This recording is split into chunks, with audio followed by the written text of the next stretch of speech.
Hello बच्चा लोग, क्या हाल चाल। मस्त और स्वस्थ।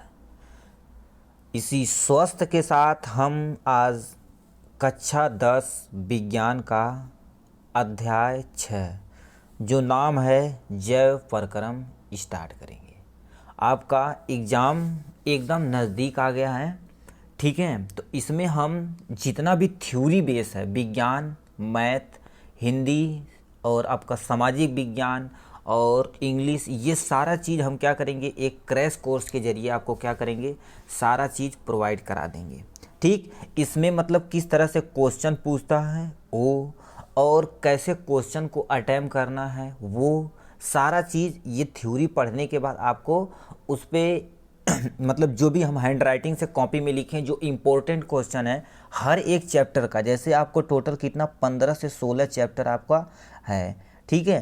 तो इन चैप्टर में से टोटल जैसे मान लेते हैं फर्स्ट चैप्टर से जो इम्पोर्टेंट क्वेश्चन है, मतलब 4-5 एमसीक्यू इम्पोर्टेंट है जो हर साल आपका पूछा ही जाता है, ठीक। उसे उसके बाद 4-5 क्वेश्चन आपका क्या रहेगा जो इम्पोर्टेंट है, उसका थ्योरी कैसे लिखना है वो सारा चीज़ हम इसमें इंक्लूड करेंगे, ठीक। मगर आज हम टोटल देखेंगे क्या, यानी जैव प्रक्रम अध्याय 6 का पूरा थ्योरी वाला पोर्शन, ठीक। जब इसी तरह से हम मैथ में भी सीरीज स्टार्ट किए हैं, ठीक है। चलिए आपका स्टार्ट करते हैं। जैव प्रक्रम नाम से ही पता है, देखिए कहती है जैव प्रक्रम, 2 वर्ड से बना, देखिए कहते एक जैव एक प्रक्रम, मतलब जीवों का जो भी चीज़ है, प्रक्रम मतलब जो भी कर्म कर खाना खाना जिसे हम पोषण बोलते हैं, श्वसन सांस लेना, मतलब उसके अंदर हृदय है जो ब्लड को क्या कर रहा है, खून को, रुधिर को एक जगह से दूसरे जगह ट्रांसफ़र कर रहा है, और उत्सर्जन जो हमारा क्या होता है, जो भी वेस्टेज है वो निकल रहा है, चलना फिरना, ये सारी चीज़ प्रक्रम कहलाता है। मतलब जो भी कोई एक जीव है वो अपना काम कर रहा है, अपना कार्य यदि कर रहा है तो उसी को क्या बोला जाता है, जैव प्रक्रम बोला जाता है, ठीक। अभी देखिए क्या लिखते हैं, इसकी सटीक एक हम छोटा सा डिफिनेशन देखते हैं, ठीक। मतलब हम इनमें सटीक चीज़ों पढ़ेंगे, ज़्यादा अफवाह वाली चीज़ें नहीं। अब यदि एग्जैक्ट पूछेगा जैव प्रक्रम किसे कहते हैं तो क्या लिखिएगा, वे सभी प्रक्रम जो संयुक्त रूप से जीव के अनुरक्षण का कार्य करते हैं जैव प्रक्रम कहलाते हैं। क्या कहेंगे, वे सभी प्रक्रम जो संयुक्त रूप से जीवों में अनुरक्षण का कार्य करते हैं जैव प्रक्रम कहलाते हैं। जैसे अब कौन कौन से अनुरक्षण कार्य हो गए तो उसे देखिए, जैव प्रक्रम देखो क्या क्या कार्य कर सकते हैं। पहला देखो पोषण, मतलब कोई भी यदि सजीव है तो उसे वो खाना खाएगा, चाहे वो पेड़ हुआ या कोई जीव हुआ, ठीक। तो अपना वो क्या करेगा, पोषण करेगा ही करेगा। आते हैं कि इस पे शोषण पे, यदि वो सजीव है तो जाहिर सी बात क्या करेगा, वो शोषण करेगा। जीवित रहने के लिए सांस लेना बहुत ज़रूरी है तो वो शोषण करेगा। वहन, अब बताइए, शोषण ले लिया, वहन मतलब चलना होता है। जैसे हमारे शरीर में खाना हम खाएं, पोषण करनी है और ऑक्सीजन इससे चला गया श्वसन से। अब बताओ ब्लड में हमारा ऑक्सीजन जाके मिक्स हो जाएगा तो हर एक सेल को, कोशिका को ले जाके ऑक्सीजन देगा कि नहीं, तो वहन तो ज़रूरी है। जो भी पोषण खाएं उससे जो ऊर्जा मिली है एक जगह से दूसरे जगह हमें क्या करना है, ट्रांसफ़र कराना है, तो वहन के द्वारा ही होगा, ठीक है। तो ये वहन। लास्ट देखा जाए तो उत्सर्जन है, ठीक। जैसे आप घर में यदि खाना बनाते हैं हम सब लोग तो उसमें क्या होता है, कोई चीज़ खराब निकलता है कि नहीं, उससे फेंक रहे हैं कि नहीं, उसी को क्या कर देता, उत्सर्जन कहलाता है। अब वही चीज़ सेम टू सेम हमारे शरीर के अंतर्गत होती है। क्या लिखती है, हम जो भी चीज़ खा रहे हैं उससे कोई ना कोई वेस्टेज निकलेगा कि नहीं, उसी वेस्टेज को बाहर निकालने की जो प्रक्रिया होती है उसी को क्या कहा जाता है, उत्सर्जन कहा जाता है। और ये ठीक इसी को जैव प्रक्रम कहते हैं, ठीक। समझ में आया, ये आपकी एक डिफिनेशन है जैव प्रक्रम क्या क्या हो सकता है। अब देखिए ये पोषण है तो पादप में कैसे पोषण होता है ये भी पढ़ेंगे। एनिमल मतलब किसी जीव में कैसे होता है वो भी पढ़ेंगे। एक पादप कैसे सांस लेता है उसके बारे में पढ़ेंगे। एक एनिमल कैसे सांस लेता है उसी के बारे में भी पढ़ेंगे, ठीक। वहन देखा जाए तो यानी पादप यदि अपना पानी जो जड़ से ऊपर तक कैसे ले जाते हैं वो भी एक वहन है, ठीक। वो भी देखेंगे। हम सब लोगों में देखा जाए ब्लड एक जगह से दूसरे जगह कैसे रुधिर जाता है वो भी हम देखेंगे इसमें, ठीक। उत्सर्जन, जैसे प्लांट भी क्या करते हैं, पादप भी क्या करते हैं, तो उत्सर्जन करते हैं। वो कैसे करते हैं उनमें हम देखेंगे। एनिमल मतलब सजीव, जो जीव हैं हम सब लोग हैं, वो कैसे उत्सर्जन करते हैं वो भी हम इसमें देखेंगे। ठीक, चलिए सबसे पहले हम क्या देखेंगे, पोषण। ठीक है, पोषण पे आते हैं। पोषण देखिए क्या दे रखा है, यहाँ से पोषण दे रखा है। सटीक कोई पूछेगा पोषण किसे कहते हैं, मतलब इसमें जो भी चीज़ें हैं मेरे भाई वो एकदम से सटीक तरीके से, आप जो भी है सटीक तरीके से ही है। ठीक, इसीलिए एकदम से कॉन्सेप्ट क्लियर वाली चीज़ें लिखा है। भोजन ग्रहण करना, पचे भोजन का अवशोषण एवं शरीर द्वारा अनुरक्षण के लिए उसका उपयोग करना, उसका उपयोग करना ही क्या कहलाता है, पोषण कहलाता है। ध्यान से सुनिए, भोजन जब हम क्या करते हैं तो मुख के द्वारा ग्रहण करते हैं, और जो भी पचे हुए भोजन का अवशोषण होता है, शरीर द्वारा अनुरक्षण का कार्य होता है, उसी को क्या कहा जाता है, पोषण कहते हैं। ठीक, उसी को हम क्या कहते हैं, पोषण कहते हैं। अब इनके देखो, पोषण के आधार पर जीव कितने प्रकार के होते हैं, 2 तरह के होते हैं। आप पढ़े आए होंगे, मतलब पेड़ अपना भोजन स्वयं बना लेते हैं, उसे हम क्या कहते हैं, स्वपोषी। जो अपना भोजन स्वयं नहीं बना पाते हैं उसे हम क्या कहते हैं, विषमपोषी। तो यानी पोषण के आधार पर कितने हो गए, 2 हो गए। देखिए आपके सामने ये रहा। अब छोटा सा 2-3 पॉइंट इसमें लिख लेते हैं। स्वपोषी क्या होता है, विषमपोषी क्या होता है। ठीक, ये पोषण समझ में आया, तो पोषण के हम प्रकार पे चलते हैं। ठीक है, ठीक, तो पोषण के प्रकार क्या क्या दे रखा, ध्यान से सुनिएगा मेरे भाई।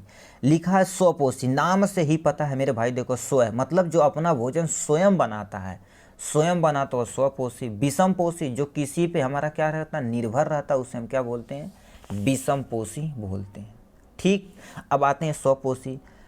पोषण का वह तरीका जिसमें जीव अपने आसपास के वातावरण में उपस्थित सरल अजैव पदार्थ जैसे कार्बन डाइऑक्साइड, पानी, सूर्य का प्रकाश से अपना भोजन स्वयं बनाता है, उसे क्या बोलते हैं, स्वपोषी। अब ये कौन बनाता है, जितने भी आपके हरे पौधे होते हैं वो क्या होते हैं, एक्चुअली स्वपोषी होते हैं।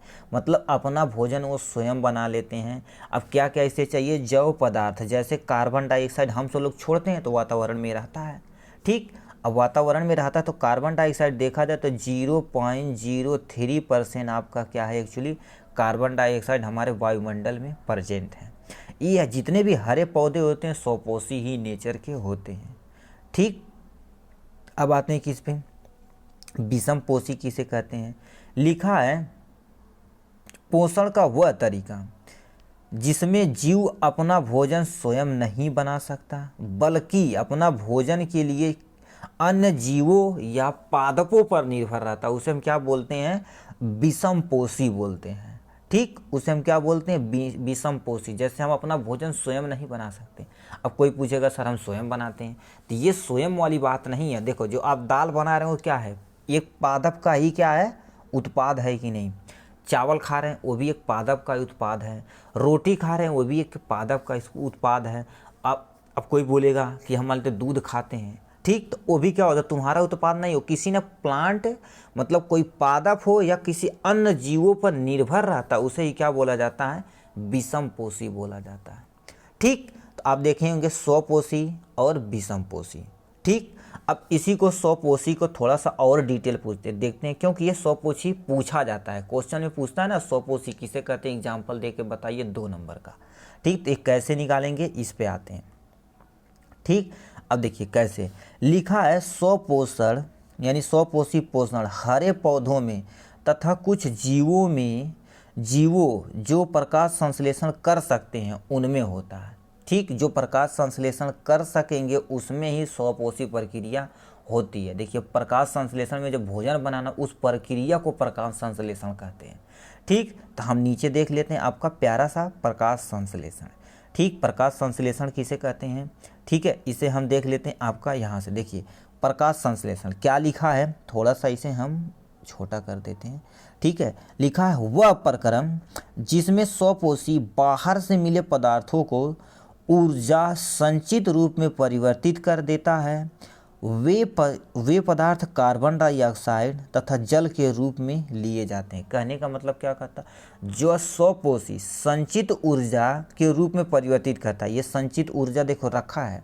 अब इसमें क्या लिखते हो, कार्बन डाइऑक्साइड है और प्लस उसके पास क्या है, वाटर है, जल के रूप में लिए जाते हैं, जो सूर्य के प्रकाश और क्लोरोफिल की उपस्थिति में कार्बोहाइड्रेट में परिवर्तित हो जाते हैं। ठीक, यही हमारा प्रकाश संश्लेषण कहलाता है। ठीक, क्या लिखे हैं, देखो ये लिखा है कार्बन डाइऑक्साइड। ठीक, अभी लिखे ना कार्बन डाइऑक्साइड तथा जल, तो ये हमारा क्या हो गया, एक्चुअली जल हो गया। ठीक, यानी हमारे पास कार्बन डाइऑक्साइड और प्लस जल हो गया। क्लोरोफिल, अब क्लोरोफिल क्या होता है, एक नया टर्मिनोलॉजी आ गई। ठीक, अब सुनिए, यदि देखेंगे पत्तियां हमारी क्या होती है, हरी कलर की होती है। कोई पूछेगा पत्ती हरी कलर की क्यों होती है, क्योंकि उसमें क्लोरोफिल उपस्थित होता है, इसी के कारण से पत्तियां हरी कलर की दिखती हैं।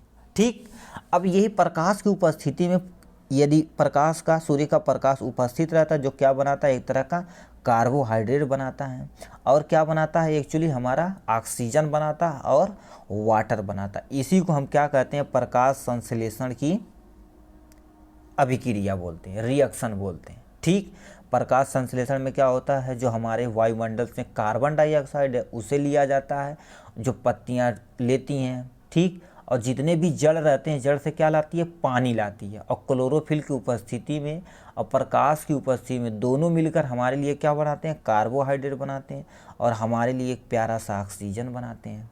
ठीक, और हमारे लिए खुद के लिए क्या, हमारे लिए क्या, पानी भी बना लेते हैं, जो अपना यूज कर लेते हैं। ठीक, अब ये प्रकाश संश्लेषण था। ठीक, जैसे आपसे पूछ ले प्रकाश संश्लेषण किसे कहते हैं, तो आप छोटा से ही रिएक्शन को लिख दीजिएगा। इतना भी बड़ा नहीं आ रहा है तो क्या लिखिएगा, C6 लिख दीजिएगा। नहीं, रुक जाइए, एक थोड़ा सा कार्बन डाइऑक्साइड लिख दीजिएगा, अब प्लस क्या लिख दीजिएगा, पानी लिख दीजिएगा। सीधे से रिएक्शन कराएंगे, C6 हो जाएगा, H12 हो जाएगा, O6 हो जाएगा, प्लस क्या हो जाएगा, ऑक्सीजन हो जाएगा। बस इतना लिखिएगा। 6 से गुणा आप यहाँ करा दीजिए, 6 से गुणा आप यहाँ करा दीजिए, 6 से गुणा यहाँ कराइए, तब भी ये भी एक्यूरेट सही है। क्लोरोफिल, इस पे आप क्या दिखा दीजिएगा, ये क्लोरोफिल उठा के यहाँ लिखिएगा, सनलाइट यहाँ लिख दीजिएगा। ठीक, तो ये भी प्रकाश संश्लेषण की अभिक्रिया एकदम करेक्ट है। ठीक, अब लिखा है नीचे, क्या लिखा है, प्रकाश संश्लेषण के लिए आवश्यक कच्ची सामग्री। ठीक, अब बताओ, प्रकाश संश्लेषण यदि कर रहे हैं तो कच्ची सामग्री किसे कहते हैं, जो हमें किसी चीज़ की बनाने की ज़रूरत पड़ती है उसे हम क्या बोलते हैं, कच्ची सामग्री या कच्चा माल बोलते हैं। जैसे हमें लोहा बनाना है, ठीक, तो क्या करेंगे, जितने शहर का कचड़ा को लोहा रहेगा उसे हम पिघला के सांचे में ढाल दिए जाएंगे, थोड़ा बहुत सफाई उफाई करेंगे। ठीक, तो उसे कच्चा माल कौन है, कबाड़ लोहा है कि नहीं। अब खिलौना बनाना रहेगा, जितनी भी प्लास्टिक की चीज़ें उसे पिघलाया जाएगा, तभी हमारा प्लास्टिक का खिलौना बनाया जाएगा। तो प्लास्टिक जो हम ले जा के बेच रहे हैं, ख़राब चीज़ें, वो कच्चा माल उसका है। ठीक है, तो इसी तरह से प्रकाश संश्लेषण में कौन कौन कच्चा माल है, इसे देखते हैं। देखिए, सबसे पहले क्या चाहिए आपको, प्रकाश, सूर्य का प्रकाश चाहिए। सूर्य का यदि प्रकाश नहीं है तो जाहिर सी बात पादप अपना भोजन नहीं बना सकता। क्लोरोफिल चाहिए, क्लोरोफिल रहेगा तो ही आपकी क्या करेगा, सनलाइट को और ट्रैप करेगा। और क्या होता है, कार्बन डाइऑक्साइड इसी को ट्रैप करता है। ठीक, क्लोरोफिल होना चाहिए। और लिखा है यानी कार्बन डाइऑक्साइड होना चाहिए। ठीक, कार्बन डाइऑक्साइड, देखो कार्बन डाइऑक्साइड आपका यहाँ होना चाहिए। ठीक, वायुमंडलीय, देखो स्थलीय पौधे उसे वायुमंडल से प्राप्त करते हैं। जो स्थल पर, पेड़ पर, मतलब जो हमारे ज़मीन पर है, वो कहाँ पर करते हैं, वो कार्बन डाइऑक्साइड हमारे एक्चुअली जो आपका अगल बगल है उससे वो प्राप्त कर लेते हैं। जल, देखिए यहाँ पर जल भी चाहिए। ठीक, जल जो स्थलीय पौधे होते हैं जड़ों द्वारा मिट्टी से अवशोषण कर लेते हैं। मिट्टी से क्या कर लेते हैं, अवशोषण कर लेते हैं। मतलब क्या क्या चाहिए, सबसे पहले प्रकाश का, सूर्य का प्रकाश चाहिए, क्लोरोफिल चाहिए, कार्बन डाइऑक्साइड चाहिए और एक्चुअली जल चाहिए। इतना चीज़ हमें चाहिए एक प्रकाश संश्लेषण की क्रिया में क्रिया कराने के लिए। ठीक है, अब क्या लिखा है, नीचे चलते हैं। ठीक, लिखा प्रकाश संश्लेषण के दौरान निम्नलिखित घटनाएं होती हैं। कौन कौन होती हैं, क्लोरोफिल द्वारा प्रकाश ऊर्जा को अवशोषित किया जाता है। जो भी क्लोरोफिल प्लांट में, पादप में पाया जाता है, वो क्या कर देता है, सूर्य की जो प्रकाश ऊर्जा है उसे क्या कर देता, अवशोषित करके पकड़ लेता है, यानी ट्रैप कर लेता है। उसके बाद प्रकाश ऊर्जा को रासायनिक ऊर्जा में रूपांतरित करना तथा जल अणुओं का हाइड्रोजन और ऑक्सीजन में अपघटन करना। जो भी प्रकाश ऊर्जा आ रहा है उसे रासायनिक ऊर्जा में बदल दिया जाता है, किसकी मदद से? क्लोरोफिल की मदद से। ठीक है। तथा जल अणुओं का जो मतलब जो H2 है इसे तोड़ा जाता है किस में? ऑक्सीजन में, और प्लस क्या हो गया? हाइड्रोजन गैस में कन्वर्ट कर दिया जाता है। O2 गैस H2 गैस हो जाएगा। ठीक, यहाँ 2H2 कर दीजिएगा। ठीक, तो हाइड्रोजन गैस और ऑक्सीजन गैस में तोड़ दिया जाता है। ठीक, अब क्या नेक्स्ट लिखा? कार्बन डाइऑक्साइड का कार्बोहाइड्रेट में परिवर्तित कर देना। जो भी ग्लूकोज बना एक्चुअली कार्बोहाइड्रेट का वो दूसरा रूप है, वो किससे बना? एक्चुअली कार्बन डाइऑक्साइड से ही बना है। ठीक, तो ये था इसके बारे में, क्लोरोफिल के बारे में। अब क्लोरोफिल पे एक टर्मोलॉजी आती है रंध्र, जिसे हम क्या बोलते हैं? इंग्लिश में देखा जाए तो उसे हम क्या बोलते हैं? स्टोमेटा। अब टर्मोलॉजी आती ना, कहते हैं प्रकाश, अभी लिखा यहाँ देखिए, क्लोरोफिल द्वारा प्रकाश ऊर्जा को अवशोषित किया जाता है। अवशोषित कौन करता? कोई ना कोई होगा पकड़ने वाला, तो ही एक्चुअली रंध्र है। ठीक, रंध्र है जो क्या कर देता है? गैस को आने देता है, गैस को जाने देता है। ठीक, तो आपके कहते हैं पर रंध्र देख लेते हैं। रंध्र पूछता मेरे भाई, ठीक है, रंध्र पूछता, रंध्र का एक छोटा सा ऐसे डायग्राम भी पूछता है आपसे। ठीक है, जो चीज़ हमें देखना है। ठीक, देखिए कहता है रंध्र, रंध्र कहाँ पर पाया जाता है? पत्तियों की सतह पर जो सूक्ष्म छिद्र होते हैं उन्हीं को क्या बोल जाता है? रंध्र। एकदम सटीक डिफिनेशन मेरे भाई याद रखना। ठीक है, एकदम सटीक। इसका यदि कहेंगे लिंक हम उसमें PDF में डाल देंगे आपका। ठीक है, लिखा है रंध्र का मुख्य कार्य। रंध्र का क्या होता है? मुख्य कार्य क्या करता है? पहला पॉइंट देखा जाए, फिर हमसे पॉइंट वाइज देख लेगा। ठीक, पहला पॉइंट देखा जाए आपके लिए ये रहा, प्रकाश संश्लेषण के लिए गैसों का अधिकांश आदान प्रदान इन्हीं क्षेत्रों से होता है। मतलब जो भी प्रकाश संश्लेषण होता है, जो गैस का एक्सचेंज, मतलब ऑक्सीजन बाहर निकाला जाता है और कार्बन डाइऑक्साइड अंदर लिया जाता है, ये सारी प्रक्रिया रंध्र में ही होती है। ठीक, आते हैं नेक्स्ट पॉइंट पे। नेक्स्ट पॉइंट क्या लिखा है? वाष्पोत्सर्जन प्रक्रिया में जल का वाष्प रूप में रंध्रों द्वारा ही निकलना होता है। अब एक टर्मोलॉजी आई है वाष्पो उत्सर्जन। ठीक, अब इसे सुनिए। मान लेते हैं हमारे पास क्या हो गई? एक प्यारी सी ये पत्ती हो गई। ठीक, बना देते हैं थोड़ा ढंग का। ठीक, इन्हीं के सरफेस के क्या होता है? हमारा रंध्र होता है। ठीक, मतलब इन्हीं के ऊपर यानी छोटा छिद्र होता है, जिसे हम क्या बोलते हैं? रंध्र बोलते हैं। इन्हीं से जब पानी का जब क्या होता है? वाष्प के रूप में निकलता है, तो उसे हम क्या बोलते हैं? वाष्पो उत्सर्जन। वर्ड को मेरे भाई तोड़ना सीखिए। क्या लिखा है? देखिए, वाष्प यानी वाष्पोत्सर्जन, वाष्प का उत्सर्जन होना वाष्पोत्सर्जन कहलाता है। ठीक, अब वाष्प क्या बनेगा? जलवक्त बनेगा। ठीक, तो उसी का उत्सर्जन होना वाष्पोत्सर्जन कहलाता है। ठीक, एक छोटा सा आप यहाँ प्यारा सा डायग्राम बनाइएगा। ठीक है, देखिए क्या होता है, ये एक्चुअली हमारा क्या है? स्टोमेटा एक हो गया और एक स्टोमेटा यहाँ से हो गया। ठीक, देखो रंध्र के बीच में क्या होता है? ये देखो यहाँ से जो थोड़ा सा हम कलर चेंज कर दें ये वाले पोर्शन पे। ठीक, ये वाले पोर्शन पे आप देखेंगे क्या छिद्र है कि नहीं, इसी को क्या बोला जाता है? रंध्र छिद्र बोला जाता है। ठीक, अब ये देखिए साइड में ये जो हम ब्लू कलर का दिखाए वो क्या होती है? द्वार कोशिका होती हैं।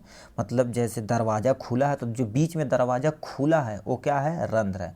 अब जो साइड में जो दीवार दरवाज़ा लगा हुआ है उसी को क्या बोला जाता है? कोशिका द्वार बोला जाता है। ठीक, इतना दो चीज़ याद रखिएगा, और ये यदि याद रखेंगे ये दोनों चीज़ सहायक कोशिका होती हैं तो अच्छी बात है, नहीं तो कोई टेंशन नहीं है।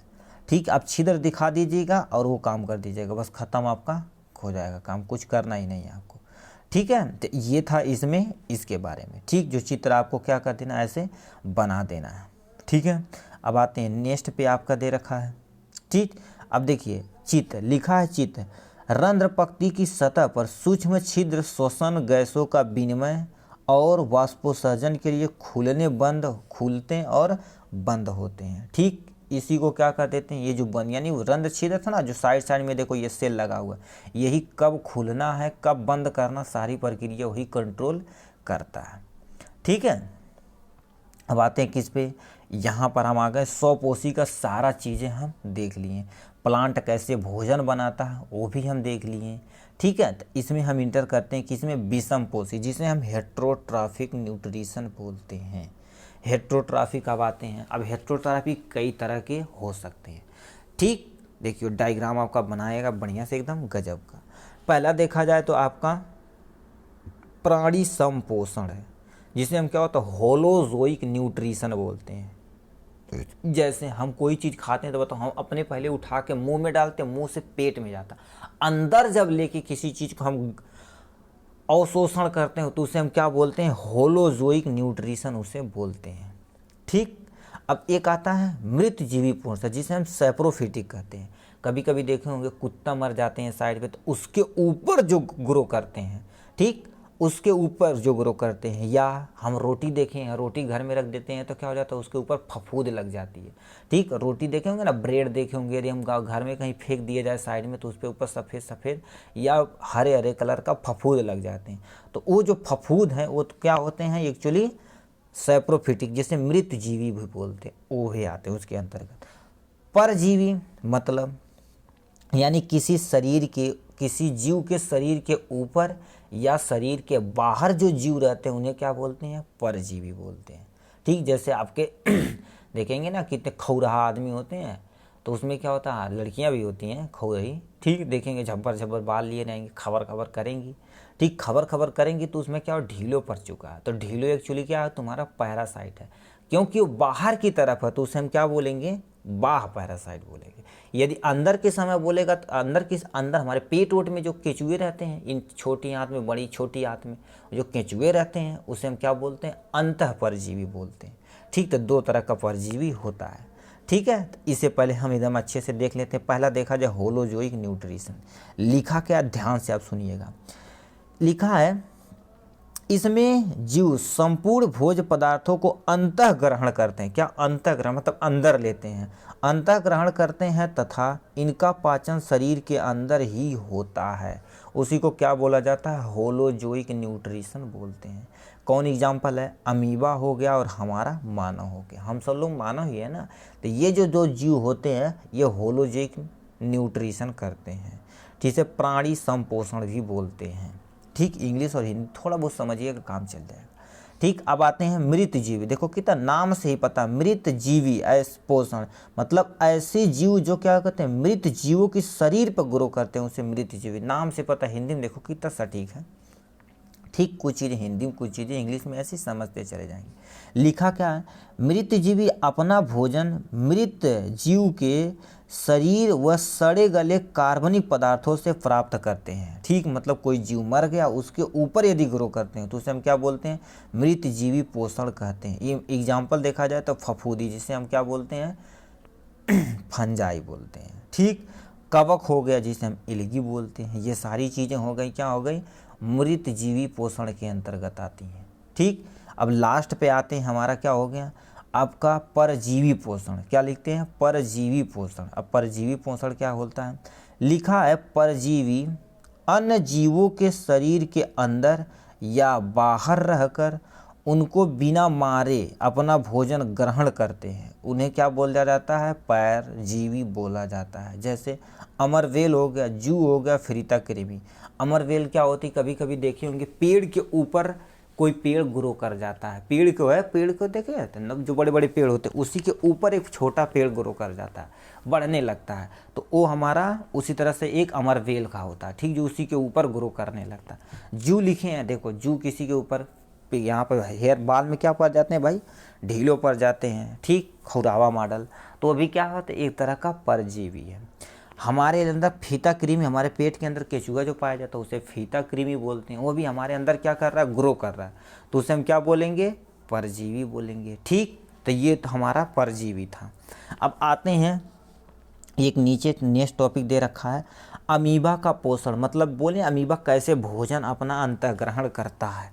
देखिए एक छोटा सा अमीबा है, देखिए ये छोटा सा अमीबा, अब बगल में देखो खाद्य पदार्थ, ये जो है एक्चुअली जो सर्कल किए हैं छोटा सा, वो खाद्य पदार्थ। अब देखिए धीरे धीरे देखिए कैसे इसे खाना स्टार्ट करता है। देखिए यहाँ से स्टार्ट किया, अब धीरे धीरे क्या करेगा, देखिए अंदर ले रहा है कि नहीं, देखो यहाँ पर अंदर ये ले रहा है। उसके बाद क्या करे, अंदर लेने के बाद ये पूरा देखिए थोड़ा बहुत अंदर इसे ले लिया है। उसके बाद नेक्स्ट में देखेंगे तो क्या करेगा, इसमें पूरा अंदर लेके ये अंदर उसके बंद कर दिया है। ठीक, यही प्रक्रिया टोटल होती है, जिसे क्या कर देता है, कोई भी अमीबा किसी भी चीज़ को आराम से अंदर ले लेता है। ठीक है, अब देखिए लिखा का, अब मान लेते हैं हमें डायग्राम नहीं बनाने आता। डायग्राम क्या होता है, अमीबा भी कभी भी अपना एक निश्चित शेप का नहीं होता, चाहे जैसे बना दो, ऐसे ऐसे गूंद दो, ये भी अमीबा है। ठीक, ऐसे ऐसे गूंद दो ये भी अमीबा है। ठीक, ऐसे ऐसे गूंद दिए ये भी अमीबा है। चाहे जैसे आप गूंद दीजिए वो अमीबा है। ठीक, अब क्या लिखा देखो, एक्चुअली हमारे पास क्या है, अमीबा भोजन को अपने पदार्थ की सहायता से घेर लेते हैं। देखो क्या ये घेर लिया कि नहीं, उसी के अंदर घेर लिया, खाद्य रिक्तिका के अंतर्गत उसे ले गए। ठीक, ऐसे एरो बनाते चलिए।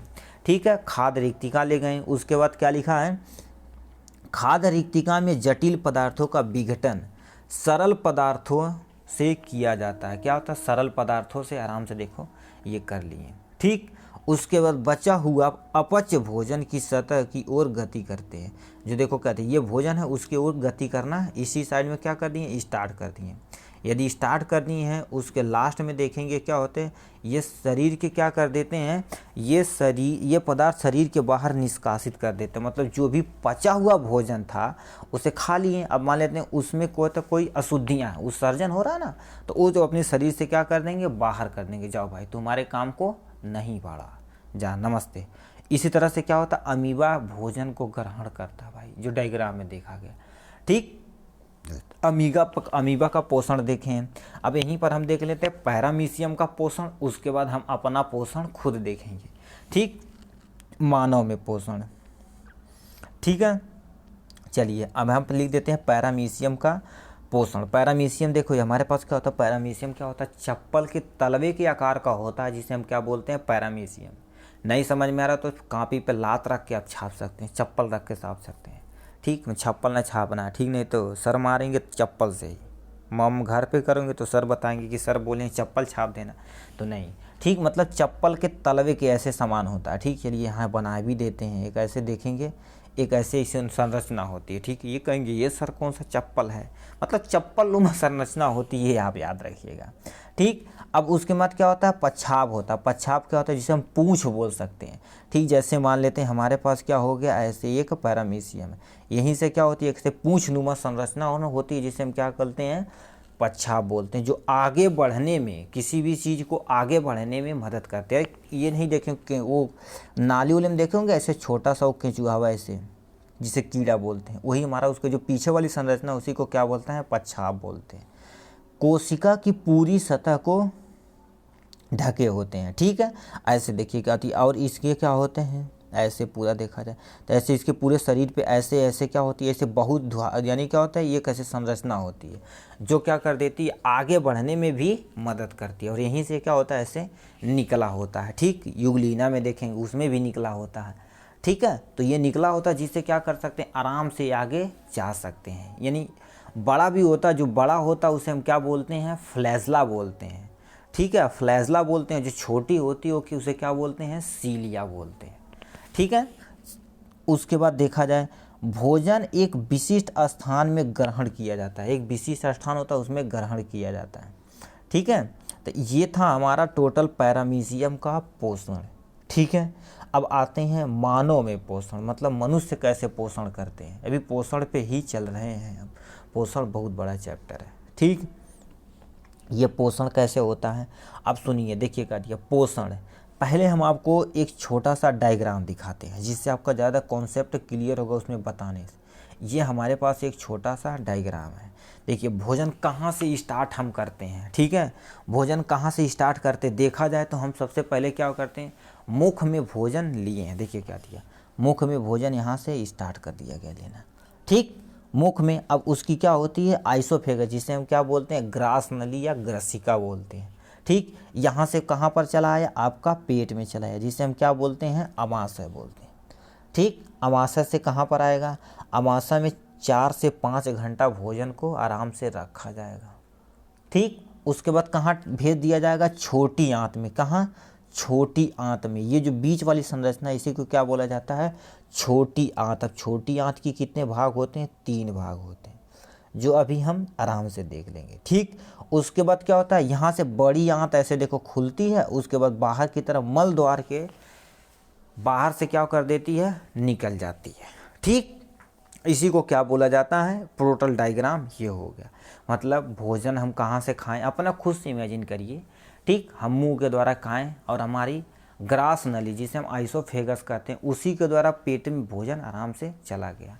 भोजन पेट में 3 से 4 घंटा रखा गया। उसको कहाँ भेज दिया गया, छोटी आंत में भेज दिया गया।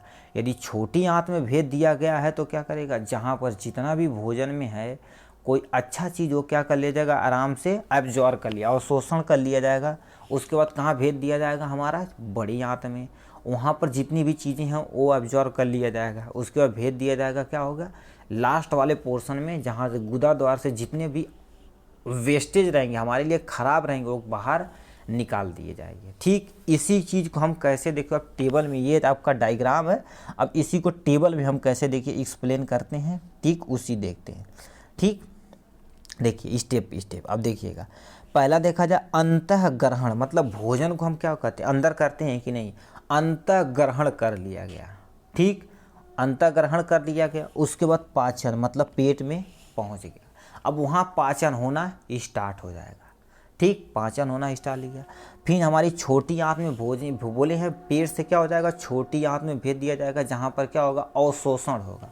उसके बाद देखो भोजन का क्या हो रहा है, अवशोषण हो रहा है। ठीक, उसके बाद क्या होगा, स्वांगीकरण होगा। स्वांगीकरण क्या होता है, मतलब जो भी उसमें मिनरल है, प्रोटीन है और यानी वाटर है, सब एब्जॉर्ब कर लिया जाएगा। ठीक है, उसके बाद क्या कर दिया जाएगा, बहिक्षेपण, मतलब उसके बाद जो भी हमारा खराब चीज़ निकलेगा बाहर की तरफ फेंक दिया जाएगा। उसी को क्या बोलते हैं, बहिक्षेपण बोलते हैं। ठीक है, ये इतनी प्रक्रिया थी, इसी को हमें थोड़ा सा एक्सप्लेन करना है। देखिए ध्यान से आप देखिएगा। ठीक, अब सुनिए, देखिए क्या दिया, मुख यानी मुंह। मुंह क्या क्या होता, अंतःग्रहण कहाँ पर होता, मुंह। बताओ, मुंह में तो खाना खाते हैं। ठीक, तब मुंह में क्या क्या चीज़ होता है, पर सबसे पहले देखा जाए दांत होता है, जो भोजन को क्या कर देता है, छोटा छोटे टुकड़े में बदल देता है। ठीक, उसके बाद जीवा होती है, जीवा यानी जीभ है। ठीक, जीभ क्या कर देती है, जो भी चीज़ भोजन में लगा हुआ है उसे क्या कर देती है, लार मिलाने में मदद करती है। ठीक, देखो जीभ में ऐसे कर देते हैं, ऐसे भन भन। ठीक, देखेंगे वो जुगाली करते हैं, जो गोरू रोग होते हैं। ठीक, गोरू वोरू देखेंगे क्या करते हैं, जुगाली करते हैं बैठ के आराम से।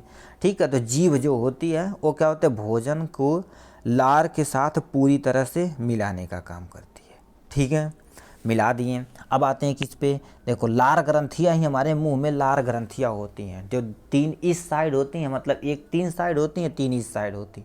टोटल आपकी 6 नंबर, मतलब 6 होती हैं टोटल लार ग्रंथियाँ। ठीक है, जो लार ग्रंथियाँ क्या करती है, लार ग्रंथि किसे कहते हैं, अब सुनिए, देखो कहती है, लार ग्रंथि से निकले वाले रस को लार रस या लार कहते हैं। लार रस या लार कहते हैं। ठीक है, अब देखिए लार रस या लार कहते हैं, ये किसका डाइजेशन करता है, यही लिखते चलिए। देखिए स्टार्च, लार, एमाइलेज एंजाइम माल्टोस शर्करा को क्या कर देता है, डाइजेशन करता है। ठीक है, तो हमारा मुंह में क्या देखें, सबसे पहले हम देखें दांत, उसके बाद जीभ, उसके बाद लार ग्रंथि। ये 3 चीज़ हम क्या होता है, मुंह में आते हैं। ठीक, मुंह से कहाँ पर भेज गया, हम ग्रसिका नली यानी ग्रास नली में भेज दिया गया। ठीक है, देखिए क्या आती है, भोजन ग्रसिका।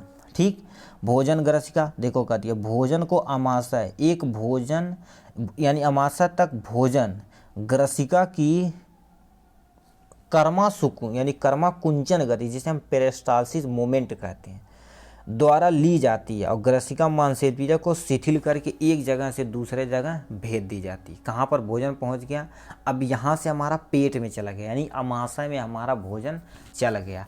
अब एक टर्मोलॉजी जो आई है पेरिस्टालसिस मोमेंट, इसे हम देख लेते हैं, ये दोनों टर्मोलॉजी। ठीक, ये एक ही टर्मोलॉजी यानी कर्म्या संकुंचन गति, उसे कैसे देखेंगे। देखिए आप मान लेते हैं, इमेजिनेशन करिए, ये आपके पास क्या है, पाइप है, गांव में तो किए होंगे, जैसे डिलीवरी बोलते हैं, इसमें पानी थोड़ा थोड़ा चल रहा है। ठीक, चलना बंद हुआ मतलब थोड़ा बहुत पानी भरी रहती है कि नहीं, तो यहाँ से देखो एक लात यहाँ रखें, एक लात यहाँ, ऐसे रखते रखते ऐसे यदि जाएंगे तो देखेंगे पानी आगे की तरफ चले। जब तक यदि बराबर से आप लात रखते जाएंगे तो पानी पीछे की तरफ, मतलब इस साइड नहीं, कभी नहीं जाएगा, हमेशा क्या होगा, इसी की साइड जाएगा। तो उसी को क्या बोलते हैं, कर्मा संकुंचन गति बोलते हैं, जो हमारी आइसोफेगस करता है। यदि मुंह में रखे हैं तो कर्मा संकुंचन के द्वारा आराम से पेट में भोजन चला जाता है। ठीक, भोजन कहाँ पर चला गया, हमारा पेट में चला गया। ठीक, पेट में चला गया। अब यहाँ से हमारा क्या हो गया, पेट में चला गया, तो इसे हम देखते हैं। फिर पेट में चला गया तो इसे हम कहाँ पर चले गए, अमाशय में। देखिए अमाशय में क्या होता है, देखो अमाशय में जरठ रट होती है, ठीक, पेप्सिन होता है, हाइड्रोक्लोरिक एसिड होता है और हमारा श्लेष्मा होता है। ये 3 चीज़ें होती हैं। पेप्सिन क्या कर देता है, पेप्सिन देखा जाए तो किसका डाइजेशन करता है, पाचक एंजाइम प्रोटीन का पाचन करता है। क्या कर देता है, प्रोटीन का पाचन करता है, ठीक। अब देखा जाए ये आपके पास जो HCl है वो क्या करता है, तू कहाँ भाग जा रहा है, ठीक, देखो कहते HCl वो क्या करता है, हाइड्रोक्लोरिक एसिड अम्लीय माध्यम तैयार करता है जो पेप्सिन की क्रिया में सहायता होता है, ठीक। मतलब ये अम्लीय प्रकृति का होता है, मतलब कोई भी यदि बैक्टीरिया हमारे पेट में घुसे हुए हैं तो ये लार ग्राफ मार देगा, और लार से यदि बच गए हैं तो HCl उन्हें हाइड्रोक्लोरिक एसिड वो मार देगा, ठीक। उसके बाद आते हैं श्लेष्मा पे आते हैं, ठीक। श्लेष्मा क्या होता है, तू भाई, ठीक है, श्लेष्मा क्या होता है, देखिए कहती है अमाशय के आंतरिक स्तर की अम्ल रक्षा करती है। यही अभी सोचे होंगे, हम मान लेते मांस मछली कुछ भी खाते हैं तो आराम से उसका अवशोषण हो जाता है, ठीक। कभी सोचे हैं पेट का क्यों, वो भी चमड़ी का ही बना है, पेट का ही क्यों अवशोषण नहीं होता।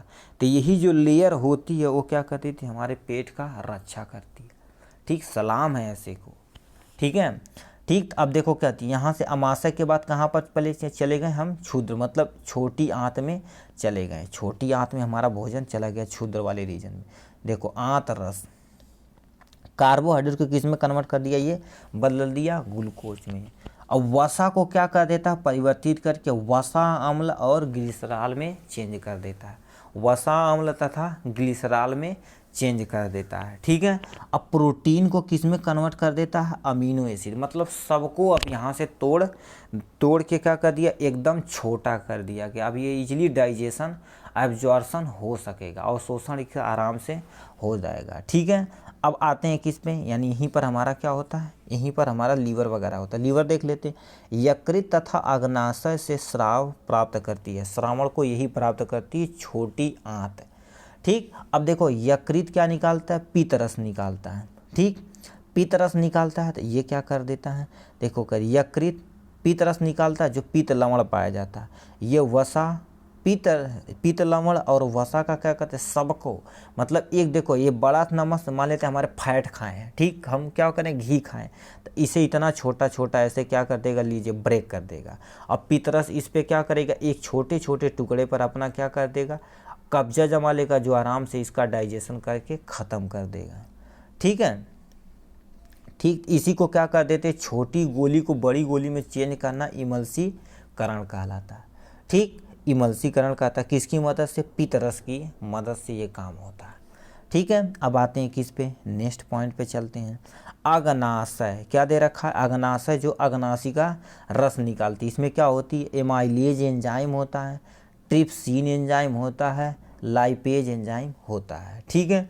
क्या क्या होता है, एमाइलेज होता है, ट्रिप्सिन होता है, लाइपेज एंजाइम, ये सारी एंजाइम आराम से प्रेजेंट हैं, ठीक है। अब ये क्या करता है, प्रोटीन देखा जाए तो क्या होता है, प्रोटीन ट्रिप्सिन की मदद से पेप्टोस में कन्वर्ट हो जाता है, किसमें, पेप्टोन्स में कन्वर्ट हो जाता है, ठीक। प्रोटीन पेप्टोन में कन्वर्ट किसकी मदद से, ट्रिप्सिन की मदद से। देखो एरो बना रखा।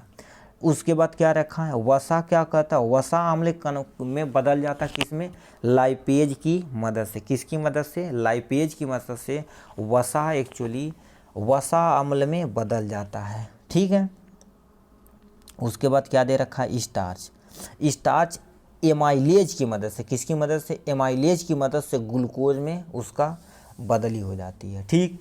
उसके बाद दिखा रखा है, देखो क्या दिया, विलाय, जिसे हम क्या बोलते हैं, रिंद द्राथ, देखिए द्राध रोम बोलते हैं। ये क्या कर देता है, ये क्षेत्रफल एरिया को बढ़ाता है जिससे ज़्यादा से ज़्यादा क्या हो सके, अवशोषण हो सके, ठीक। जैसे मान लेते हैं ये पाइप है, इसी के अंदर ऐसे धागानुमा संरचना बना दी जाती है, ठीक। हमारे पेट के अंदर, मतलब पेट के नहीं, आंत के अंदर, छोटी आंत के अंदर जो सरफेस एरिया को क्या करेगा, यानी आपका क्षेत्रफल जो रहेगा वो बढ़ जाएगा, जिससे ज़्यादा से ज़्यादा क्या होगा, अवशोषण आराम से ईजिली हो जाएगा, ठीक।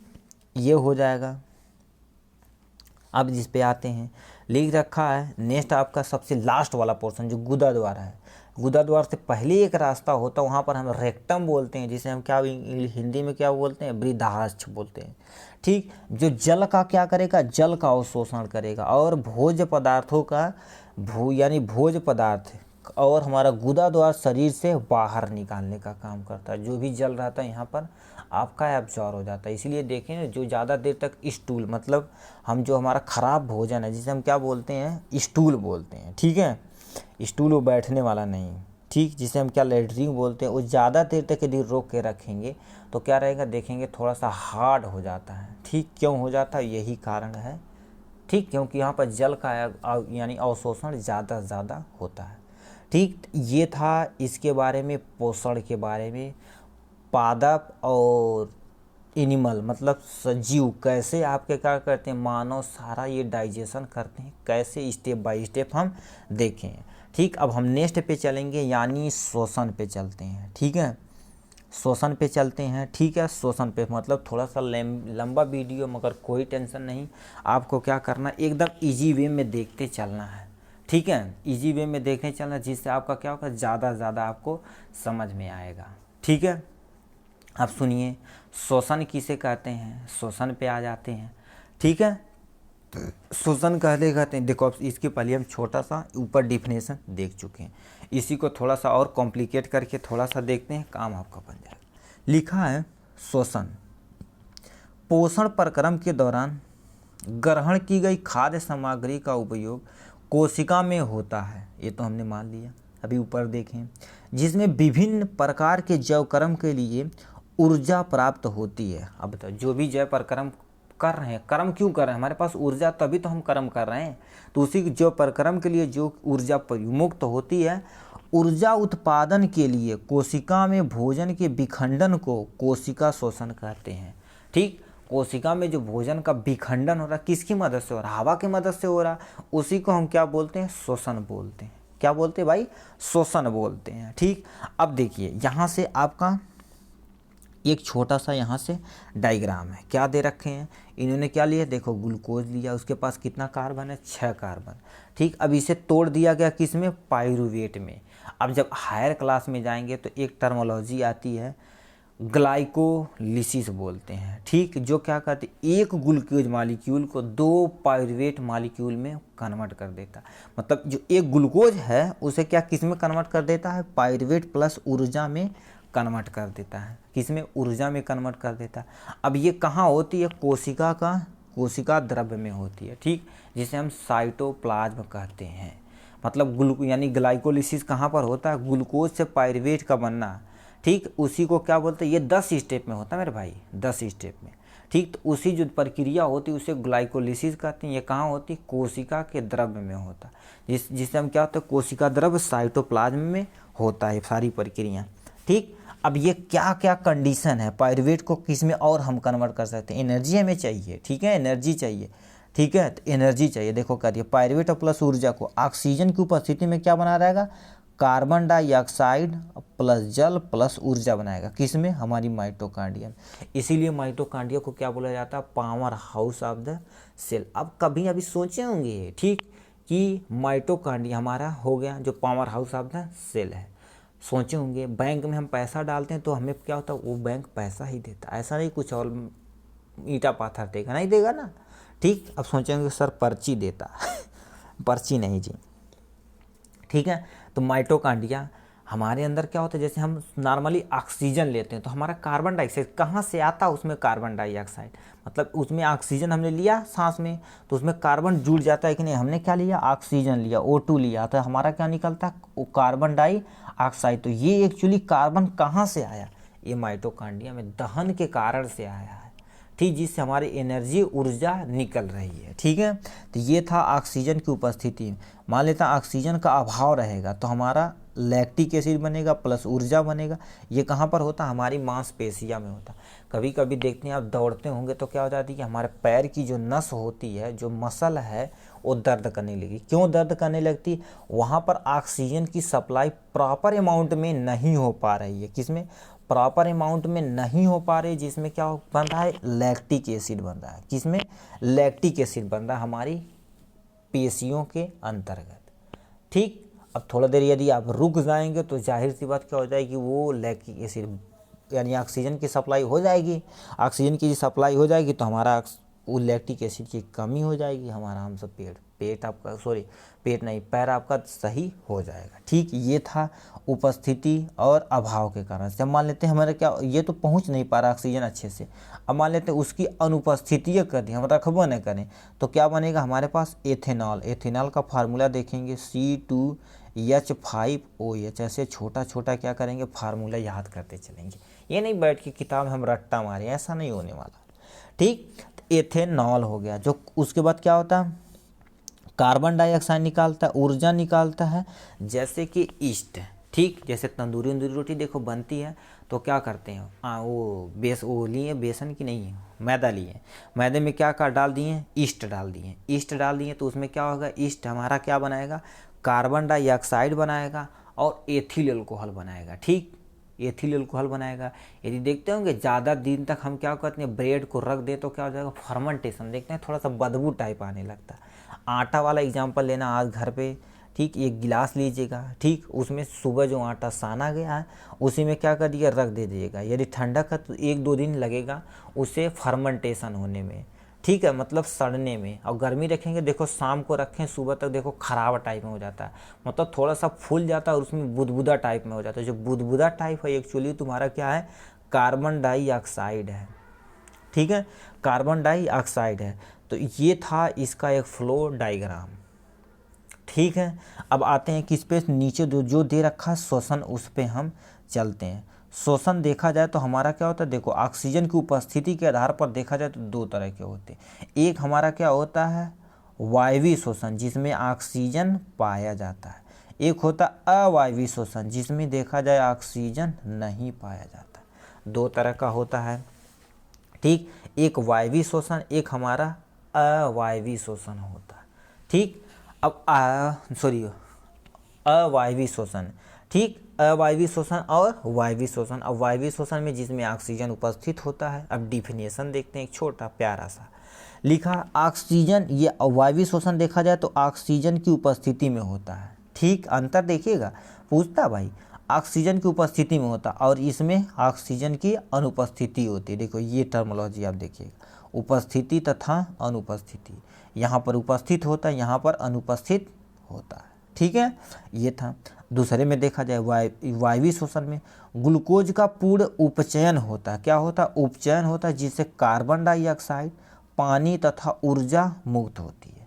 इससे पूर्ण उपचयन हो जाने से कार्बन डाइऑक्साइड, पानी तथा मुक्त ऊर्जा निकलती है। उसके बाद नेक्स्ट क्वेश्चन में अवायवीय श्वसन, देखिए ग्लूकोज का अपूर्ण अपचयन होता है। क्या होता है, अपूर्ण अपचयन होता है, जिसमें एथेनॉल, लैक्टिक एसिड और कार्बन डाइऑक्साइड और ऊर्जा मुक्त होती है। ठीक, इसमें एथिल अल्कोहल भी निकलता है, मतलब ऊर्जा कम मात्रा में निकलती है एज कंपेयर किया जाए तो वायवीय श्वसन से। ठीक है, अब क्या आते हैं, यह कोशिका द्रव्य व माइटोकांड्रिया में होती है। वायवीय श्वसन देखा जाए तो आपके कोशिका द्रव्य तथा माइटोकांड्रिया में होती है। अब इसमें देखा जाए तो ये केवल कोशिका द्रव्य में होती है। ठीक है, कोशिका द्रव्य में होती है।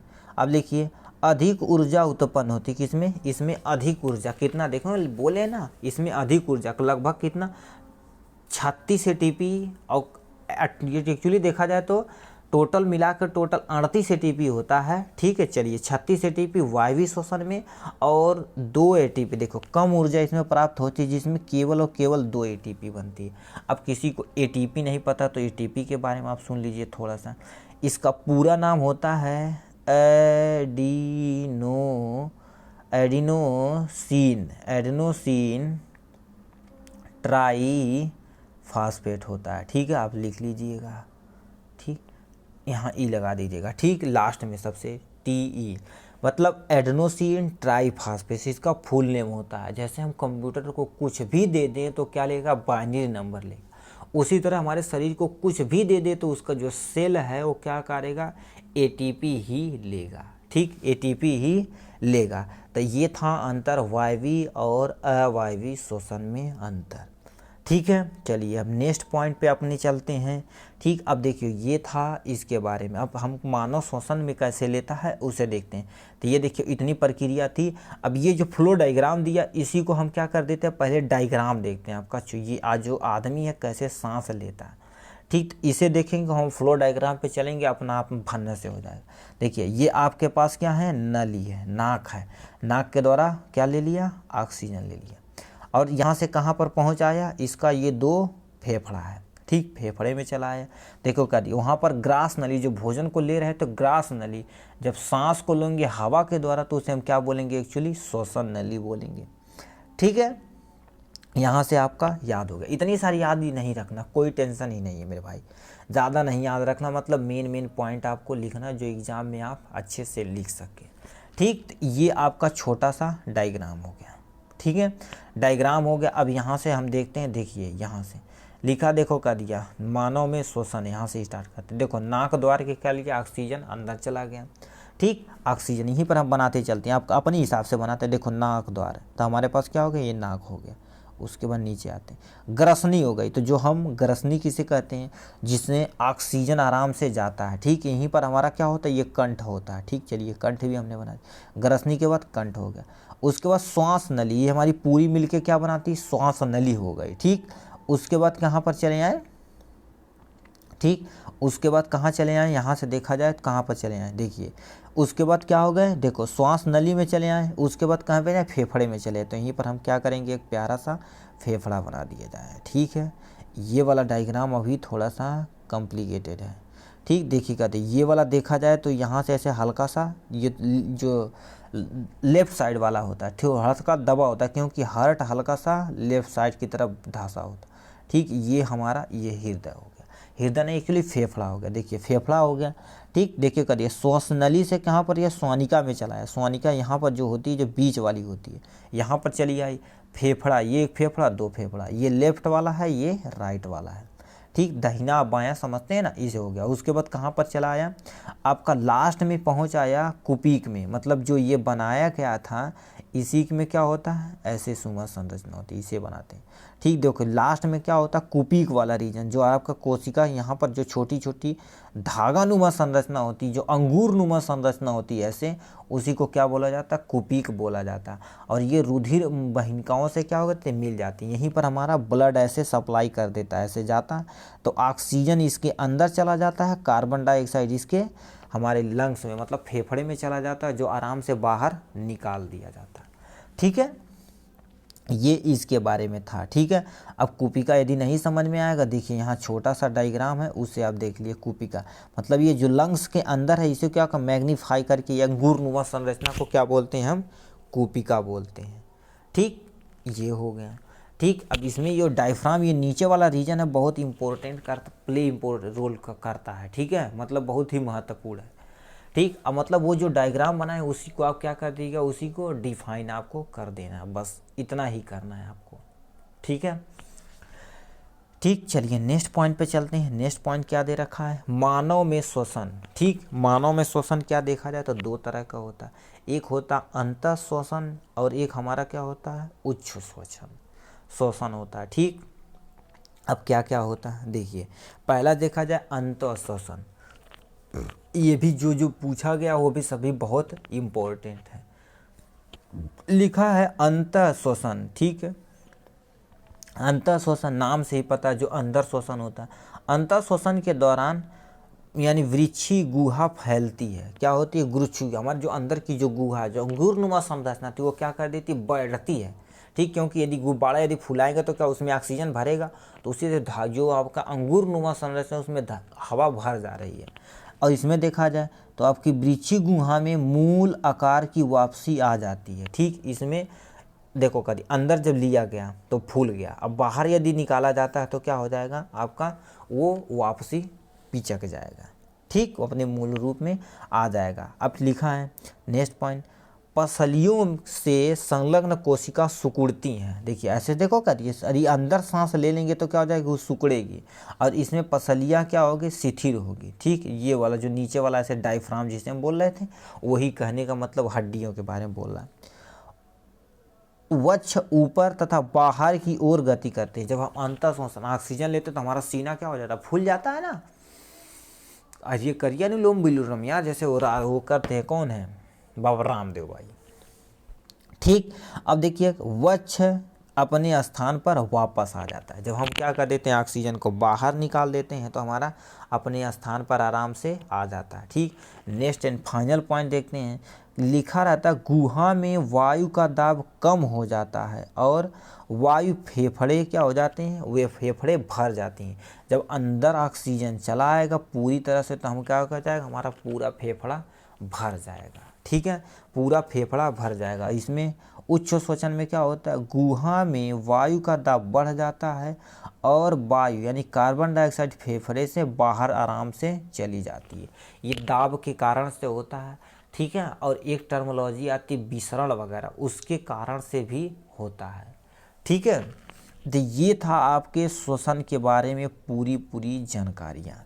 ठीक, अब लिखिए अंतः श्वसन किसे कहते हैं। देखिए अंतः श्वसन, देखो श्वास द्वारा वायुमंडल से गैसों को अंदर लेना, मतलब अंत नाम से पता, मतलब गैस को जब अंदर लेना, अंतः श्वसन। उसके बाद फेफड़े से वायु को बाहर निकालना, मतलब जो ऑक्सीजन लिए हैं वो कार्बन डाइऑक्साइड के रूप में बाहर निकालना क्या कहलाता है, उच्च श्वसन। यानी हम क्या बोल सकते हैं, बाह्य श्वसन भी उसे हम लिख सकते हैं। ठीक, स्थलीय जीव में क्या आते हैं, स्थलीय जीव श्वसन के लिए वायुमंडल से ऑक्सीजन का उपयोग करते हैं। जैसे हम धरती पर रह रहे हैं तो हम पता हमारे अगल बगल जो वायुमंडल में ऑक्सीजन उसी को तो हम सांस में यूज कर रहे हैं, तो ही लिखा है। यानी जो स्थलीय जीव होते हैं श्वसन के लिए वायुमंडल से ऑक्सीजन का प्रयोग करते हैं। ठीक, अब आते हैं नेक्स्ट पॉइंट पे। जो जीव जल में रहते हैं वो जल में विलेय ऑक्सीजन का उपयोग करते हैं। मतलब जो जल में विलेय होता है उसका ऑक्सीजन का उपयोग वो आराम से कर लेते हैं। ठीक, ये हमने यहाँ से देख लिया। अब देखिए ये आपका जो टर्मोलॉजी यहाँ दिखाने जा रहे हैं इसे आप यहाँ से स्क्रीनशॉट ले लीजिएगा। क्योंकि ये हम जो कर रहे हैं कैसे जो सारी प्रक्रिया होती है उसको हम बारे में यहाँ से दिखा रहे हैं आपको। कहने का मतलब देखो कहती है, हम देखो कार्बन डाइऑक्साइड कहाँ हो गया, लिखा है, पहले हेडिंग देख लेते हैं। कुपिका रक्त एवं ऊतकों के बीच गैसों का आदान प्रदान होना, लिखा है। देखो क्या दिया, आपका ऑक्सीजन कहाँ पर चला गया, कुपिका में चला गया। जो अंगूर नुमा संरचना हमारे फेफड़े के अंदर थी उसी को कुपिका बोला जाता है, वहाँ पर चला गया। रक्त वाहिका उसके अगल बगल है, उसके अगल बगल क्या है, रक्त वाहिका है। अरे यहीं पर हम बनाते हैं, इससे आप समझेंगे। ठीक, ये मान लेते हैं एक फेफड़ा, ये हमारा दूसरा, यहीं पर हमारा क्या है, ऐसे रक्त वाहिनी यानी वाहिका जिसे हम नस बोलते हैं। ऑक्सीजन इसमें से क्या होकर इसमें चला आया और इसमें जो कार्बन डाइऑक्साइड है कहाँ पर चला आया, इसके अंतर्गत। यही आदान प्रदान कैसे होता है स्टेप बाय स्टेप देखते हैं। ठीक, देखो क्या दिया, वही क्या होती है जो O2 उसके बाद क्या करती है, तो ऑक्सीजन आरबीसी में, आरबीसी फुल नेम पता है ना, रेड ब्लड कार्पोसेल्स या सेल बोल सकते हैं, में हीमोग्लोबिन के साथ क्या बनाएगा, हीमोग्लोबिन ऑक्सीजन बॉन्ड बनाएगा। ये बना दिया, देखिए ये प्रक्रिया पूरी कंप्लीट हो गई। उसके बाद क्या होता है, धमनियों द्वारा ऊतकों में पहुंच जाता है। देखिए वहाँ पर फेफड़ा था, फेफड़े में से कहाँ पर चला गया, सीधे हमारे चला गया किसमें, ऊतकों में, मतलब धमनी, मतलब जो वहाँ पर नस थी, नस में O2 आराम से चला आया। O2 यदि चला गया है तो ग्लूकोज का ऑक्सीकरण होना स्टार्ट हो जाएगा। ठीक, उसके बाद क्या बनना हो जाएगा, हमारे पास कार्बन डाइऑक्साइड बनना हो जाएगा। अब यदि कार्बन डाइऑक्साइड हमारे शरीर में ज़्यादा हो गई है तो देखिए क्या दिया, कार्बन डाइऑक्साइड को कब बाहर निकालना है कि नहीं, तो हम क्या कर रक्त वाहिकाओं में वो चली जाएगी। उसके बाद क्या, रक्त वाहिनी विसरण के द्वारा, देखो लिख दिया ना, देखो यहाँ से विसरण के द्वारा क्या कर दीजिएगा, आपके कुपिका में मतलब फेफड़े में दोबारा वो डाल दिया गया। अब वो क्या करेगा, बाहर विसरण के द्वारा क्या कर देगा, नाक से क्या कर देगा, वो बाहर निकाल देगा। देखो नसा द्वार के द्वारा क्या कर देता है, उसे बाहर भेज देगा। ठीक, इतना था मेरे भाई कि आप किसके बारे में, हम जो सांस के बारे में पढ़ रहे हैं। ठीक, अब नेक्स्ट पॉइंट पे आते हैं, आपका एक प्यारा सा यहाँ से, यानी कौन सा टॉपिक है, संवहन। ठीक है, संवहन क्या होता है इसे हम अब पहले थोड़ा सा देख लेते हैं। ठीक है, चलिए ये देखते हैं हम अब संवहन मतलब जो भी एनर्जी निकली है अब एक जगह से उसे दूसरे जगह पर कैसे ले जाना है, वही संवहन के द्वारा ही होगा। ठीक, तो ये मानव में भी देखेंगे और हम पेड़ मतलब पेड़ पौधा पादपम में भी देखेंगे। ठीक है, लिखा क्या है मेरे भाई, संवहन। ठीक, लिखा है मनुष्य में भोजन, ऑक्सीजन, अन्य पदार्थों का नियंत्रण, आपूर्ति करने वाला तंत्र संवहन तंत्र कहलाता है। क्या बोलते हैं, हम जो भोजन खाए हैं, ऑक्सीजन को एक जगह से दूसरे जगह ले जाना, या किसी एक पदार्थ को, आवश्यक पदार्थ को निरंतर आपूर्ति करने वाला तंत्र जो होता है संवहन तंत्र कहलाता है। कौन सा तंत्र, संवहन तंत्र कहलाता है। ठीक है, तो अब देखिए संवहन तंत्र में क्या क्या चीज़ें इंक्लूड हैं, क्या क्या चीज़ पाई जाती हैं, फ्लो डायग्राम के माध्यम से देखते हैं। सबसे पहले हमारा सबसे मोस्ट इम्पोर्टेंट हमारे शरीर का क्या है, हृदय है। ठीक, अब रक्त नलिका यानी धमनी क्या होती है, शिरा क्या होता है, ये भी हमारे लिए इम्पोर्टेंट है, इसे भी देखेंगे। वहन माध्यम जिसे हम क्या बोलते हैं, रक्त के बारे में हम थोड़ा सा पढ़ेंगे, रक्त और उसमें क्या क्या पाया जाता है, जैसे WBC, RBC ये सारी चीज़ें पाई जाती हैं, तो उसे भी हम देखेंगे। ठीक है, उसे भी देखेंगे। अब आते हैं किस पे, एक फर्स्ट पॉइंट पे क्या हो गया, ये रक्त वाला। ठीक, तो रक्त देखते हैं, रक्त क्या होता है, सुनिएगा एकदम ध्यान से सुनिएगा। ठीक, रक्त देखा जाए तो आपका एक ठोस अवयव होता है, एक द्रव अवयव होता है। ठीक, इस सिंपल सा क्या लिखिएगा, एक हमारा प्लाज्मा होता है, एक हमारा रुधिर कणिका होती है। रुधिर कणिका में क्या क्या होती है, इतना चीज़ें देखिए, 3 चीज़ें पाई जाती हैं। RBC का नाम सुने कि नहीं, लाल रक्त कणिका मतलब रेड ब्लड कार्पोसेल्स होता है। ठीक, अब एक सुने होंगे WBC का नाम, जिसे हम क्या बोलते हैं, वाइट ब्लड सेल्स बोलते हैं, WBC का नाम सुने होंगे। एक होता हमारा क्या, तू छोटा सा बन भाई, एक हमारा क्या होता है, रक्त प्लेटलेट्स होता है। मतलब रुधिर कणिका में 3 चीज़ें हो गई, लाल रक्त कणिका और श्वेत रक्त कणिका। ठीक है, और इसमें देखा जाए तो आपका कौन है, एक प्लेटलेट है, यानी WBC, RBC और प्लेटलेट मिलके टोटल क्या बनाते हैं, रुधिर कणिका बनाने का काम करते हैं। ठीक है, तो पहले हम रुधिर कणिका को देख लेते हैं। ठीक है, रुधिर कणिका क्या होती, इसमें पहले हम देखते हैं RBC। ठीक, RBC करती क्या है, O2 प्लस CO2 मतलब ऑक्सीजन और कार्बन डाइऑक्साइड का वहन किसकी मदद से, हीमोग्लोबिन की मदद से करती है। अब कोई पूछेगा लाल रक्त क्यों होता है, मतलब हमारा रक्त लाल क्यों होता है, किसकी मदद से, हीमोग्लोबिन होने के कारण से हमारा लाल रक्त होता है। ठीक, हीमोग्लोबिन रक्त को लाल रंग देता है। ठीक है, हमारा ब्लड मतलब हमारा खून लाल रंग क्यों है, हीमोग्लोबिन के कारण से, जो आपका RBC का एक पार्ट है, जो क्या कर देता, ऑक्सीजन और कार्बन डाइऑक्साइड का वहन एक स्थान से दूसरे स्थान से हीमोग्लोबिन की मदद से ही करता है। ठीक, चलिए आते हैं आपका WBC, इतने वाले इस वाले पोर्शन पे ध्यान से सुनिएगा। यानी WBC क्या करता है, शरीर को रोग मुक्त करने में सहायक करता है। मतलब कोई भी यदि हमारे पैथोजन बैक्टीरिया इंटर हमारे शरीर में कर रहे हैं, मतलब जा रहे हैं, तो तुरंत ये WBC कहेगा मारो, हमला बोल देगा, बंद से कहेगा हमला बोल, उसके बाद वो मार के ख़त्म कर देगा। WBC एकदम से पूरा हमारा इम्यूनिटी सिस्टम है वो, समझिए। ठीक, इम्यूनिटी समझिए नहीं है ही।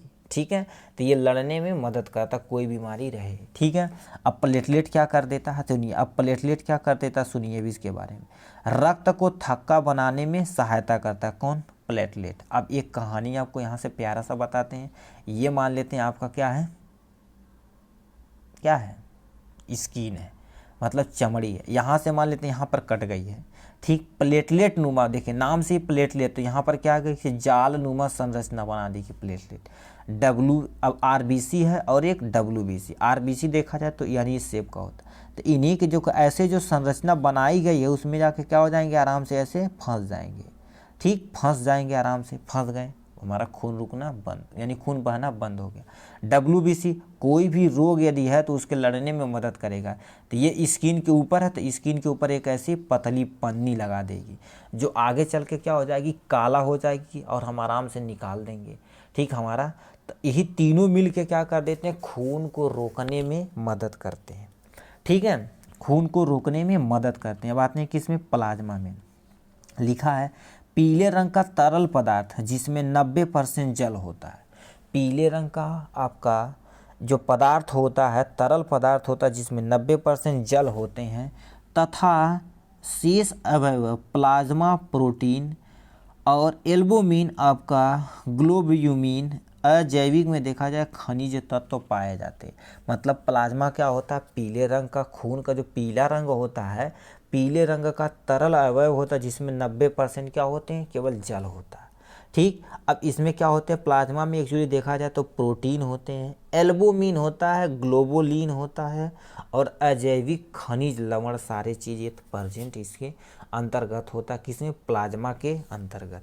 ठीक, तो ये तो एक फ्लो चार्ट था, एकदम सिंप्लीफिकेशन रक्त के बारे में। ठीक है, अब देखिए, अब आते हैं क्या हम बताएं, धमनी और शिरा थोड़ा सा देख लेते हैं। ठीक है, धमनी और शिरा में अंतर, ये भी पूछता है आपसे।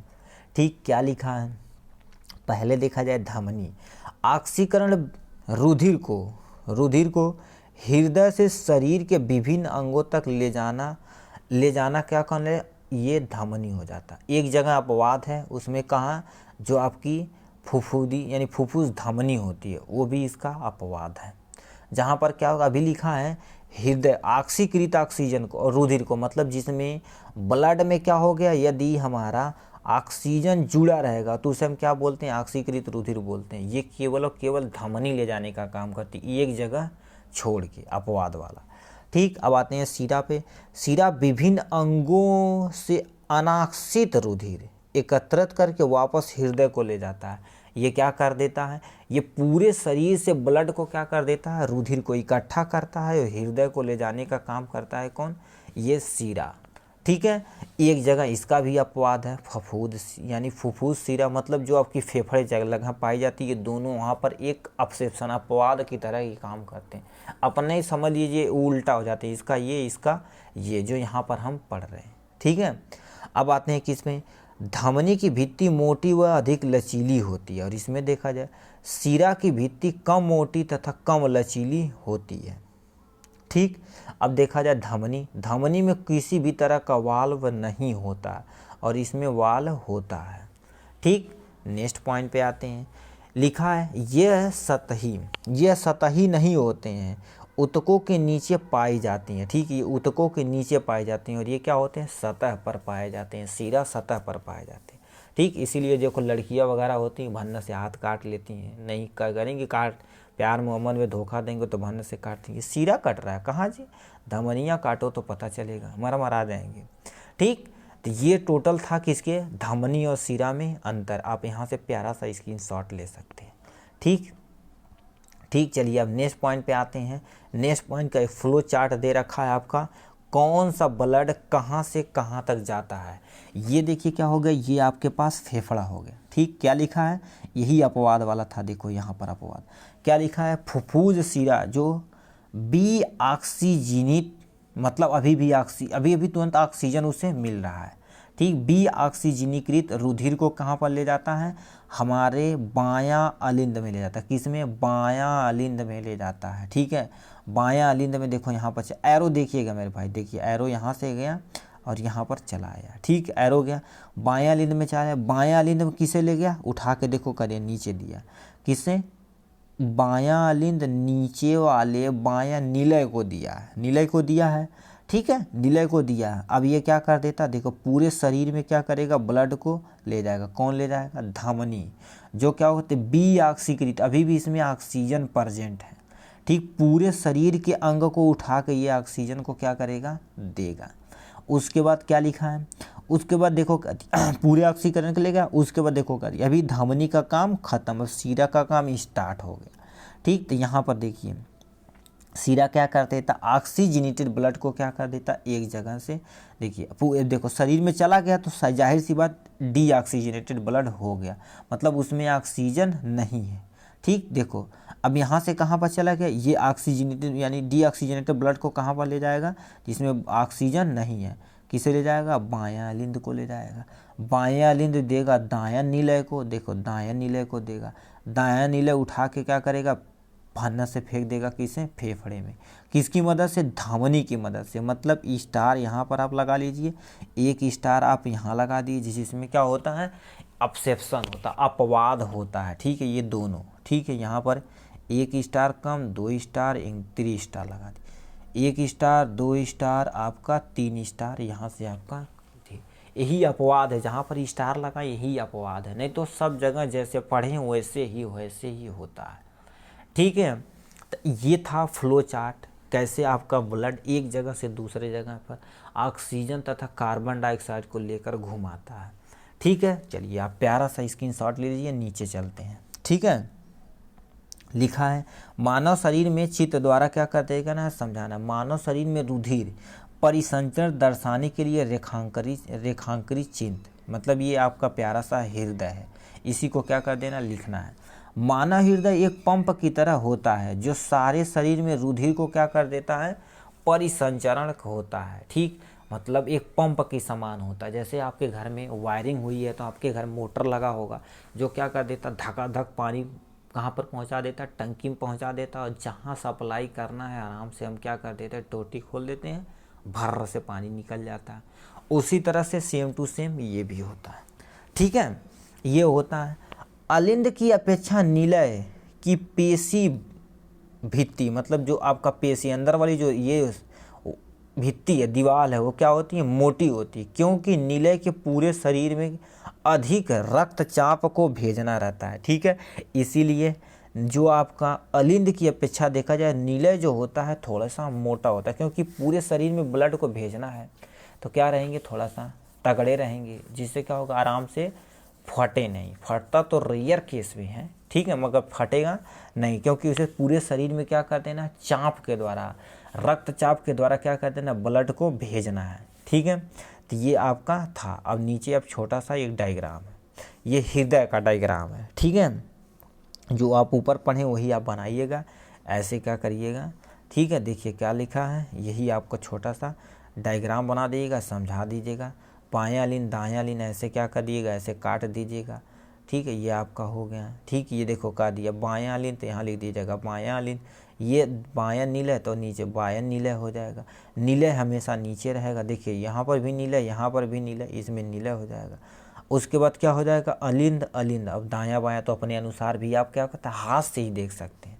ठीक है, तो ये था इसके बारे में टोटल और टोटल। ठीक, ये आपका छोटा सा डायग्राम। अब आते हैं किस पे, यहाँ देख लेते हैं। हृदय में उपस्थित वाल्व रुधिर वाह को उल्टी दिशा में रोकना सुनिश्चित है, मतलब एक बार यदि अंदर चला गया तो वापस कभी भी बाहर नहीं जाने वाला, इतने खतरनाक होते हैं। अब सोच लो तुम, ठीक, जैसे हम भोजन करते हैं तो उल्टी बोकड़ देते हैं ना, भाना से बाहर निकाल देते हैं, तो वहाँ से निकल जाएगा, उसके नीचे जो हमारी छोटी आंत के पास जो वाल होती है वहाँ से कभी भी ज़िंदगी में वापस नहीं जाता। उसी तरह से वाल हृदय में जो होता है, एक बार यदि चला गया तो दोबारा वापस जाने वाला नहीं है। ठीक, तो ये था आपका हृदय के बारे में। ठीक, अब चलिए लास्ट फाइनल पे आते हैं, किस पे, लसिका पे आते हैं। ठीक है, लसिका क्या दे रखा, इसे सुनते हैं। लसिका एक तरल ऊतक है जो रुधिर प्लाज्मा की तरह है, लेकिन इसमें अल्प मात्रा में प्रोटीन होते हैं। लसिका वहन में सहायता करता है, उसमें पर्याप्त मात्रा में प्रोटीन थे। ये हमारा लसिका जो है, इसमें क्या होगा, रुधिर का एक तरल पदार्थ है, लेकिन इसमें अल्प मात्रा में प्रोटीन है, प्रोटीन की मात्रा इसमें एक्चुअली कम है। ठीक, जो आपका क्या कर देती है, लसिका देखा जाए तो वहन में सहायता करने में मदद करती है। ठीक, अब इसमें देखा जाए तो ये आपका लसिका के बारे में टोटल था, मतलब एनिमल में कि कैसे आपका ब्लड को एक जगह से दूसरे जगह भेजने की प्रक्रिया हो रही है। ठीक, अब इसमें आते हैं हम, किस में, पादप में आते हैं। पादपों में परिवहन कैसे होता है इससे देखते हैं। ठीक, पादपों में कैसे होता है इसे देखते हैं। आपका छोटा सा देखिए, पादपों में परिवहन क्या क्या होता है, इसमें देखा जाए तो दो तरह का। एक हो गया जाइलम, नाम से याद रखिएगा, ज से जाइलम, ज से जल। ठीक, फ्लोएम, फ्लोएम फ से फ्लोएम, फ से फूड, जिसे हम क्या बोलते हैं, भोज बोलते हैं, भोजन बोलते हैं। आप भोजन नहीं, फूड याद रखिएगा। ठीक, देखो कहती है जाइलम हमेशा हमेशा हमेशा हमेशा हमेशा जल को ही लेकर जाता है। अब फ्लोएम हमेशा हमेशा फूड को ही लेकर जाता। आप हमेशा ये कंठस्थ रखिएगा याद। ठीक, ये हो गया। अब आते हैं किस पे, जाइलम थोड़ा सा देख लेते हैं।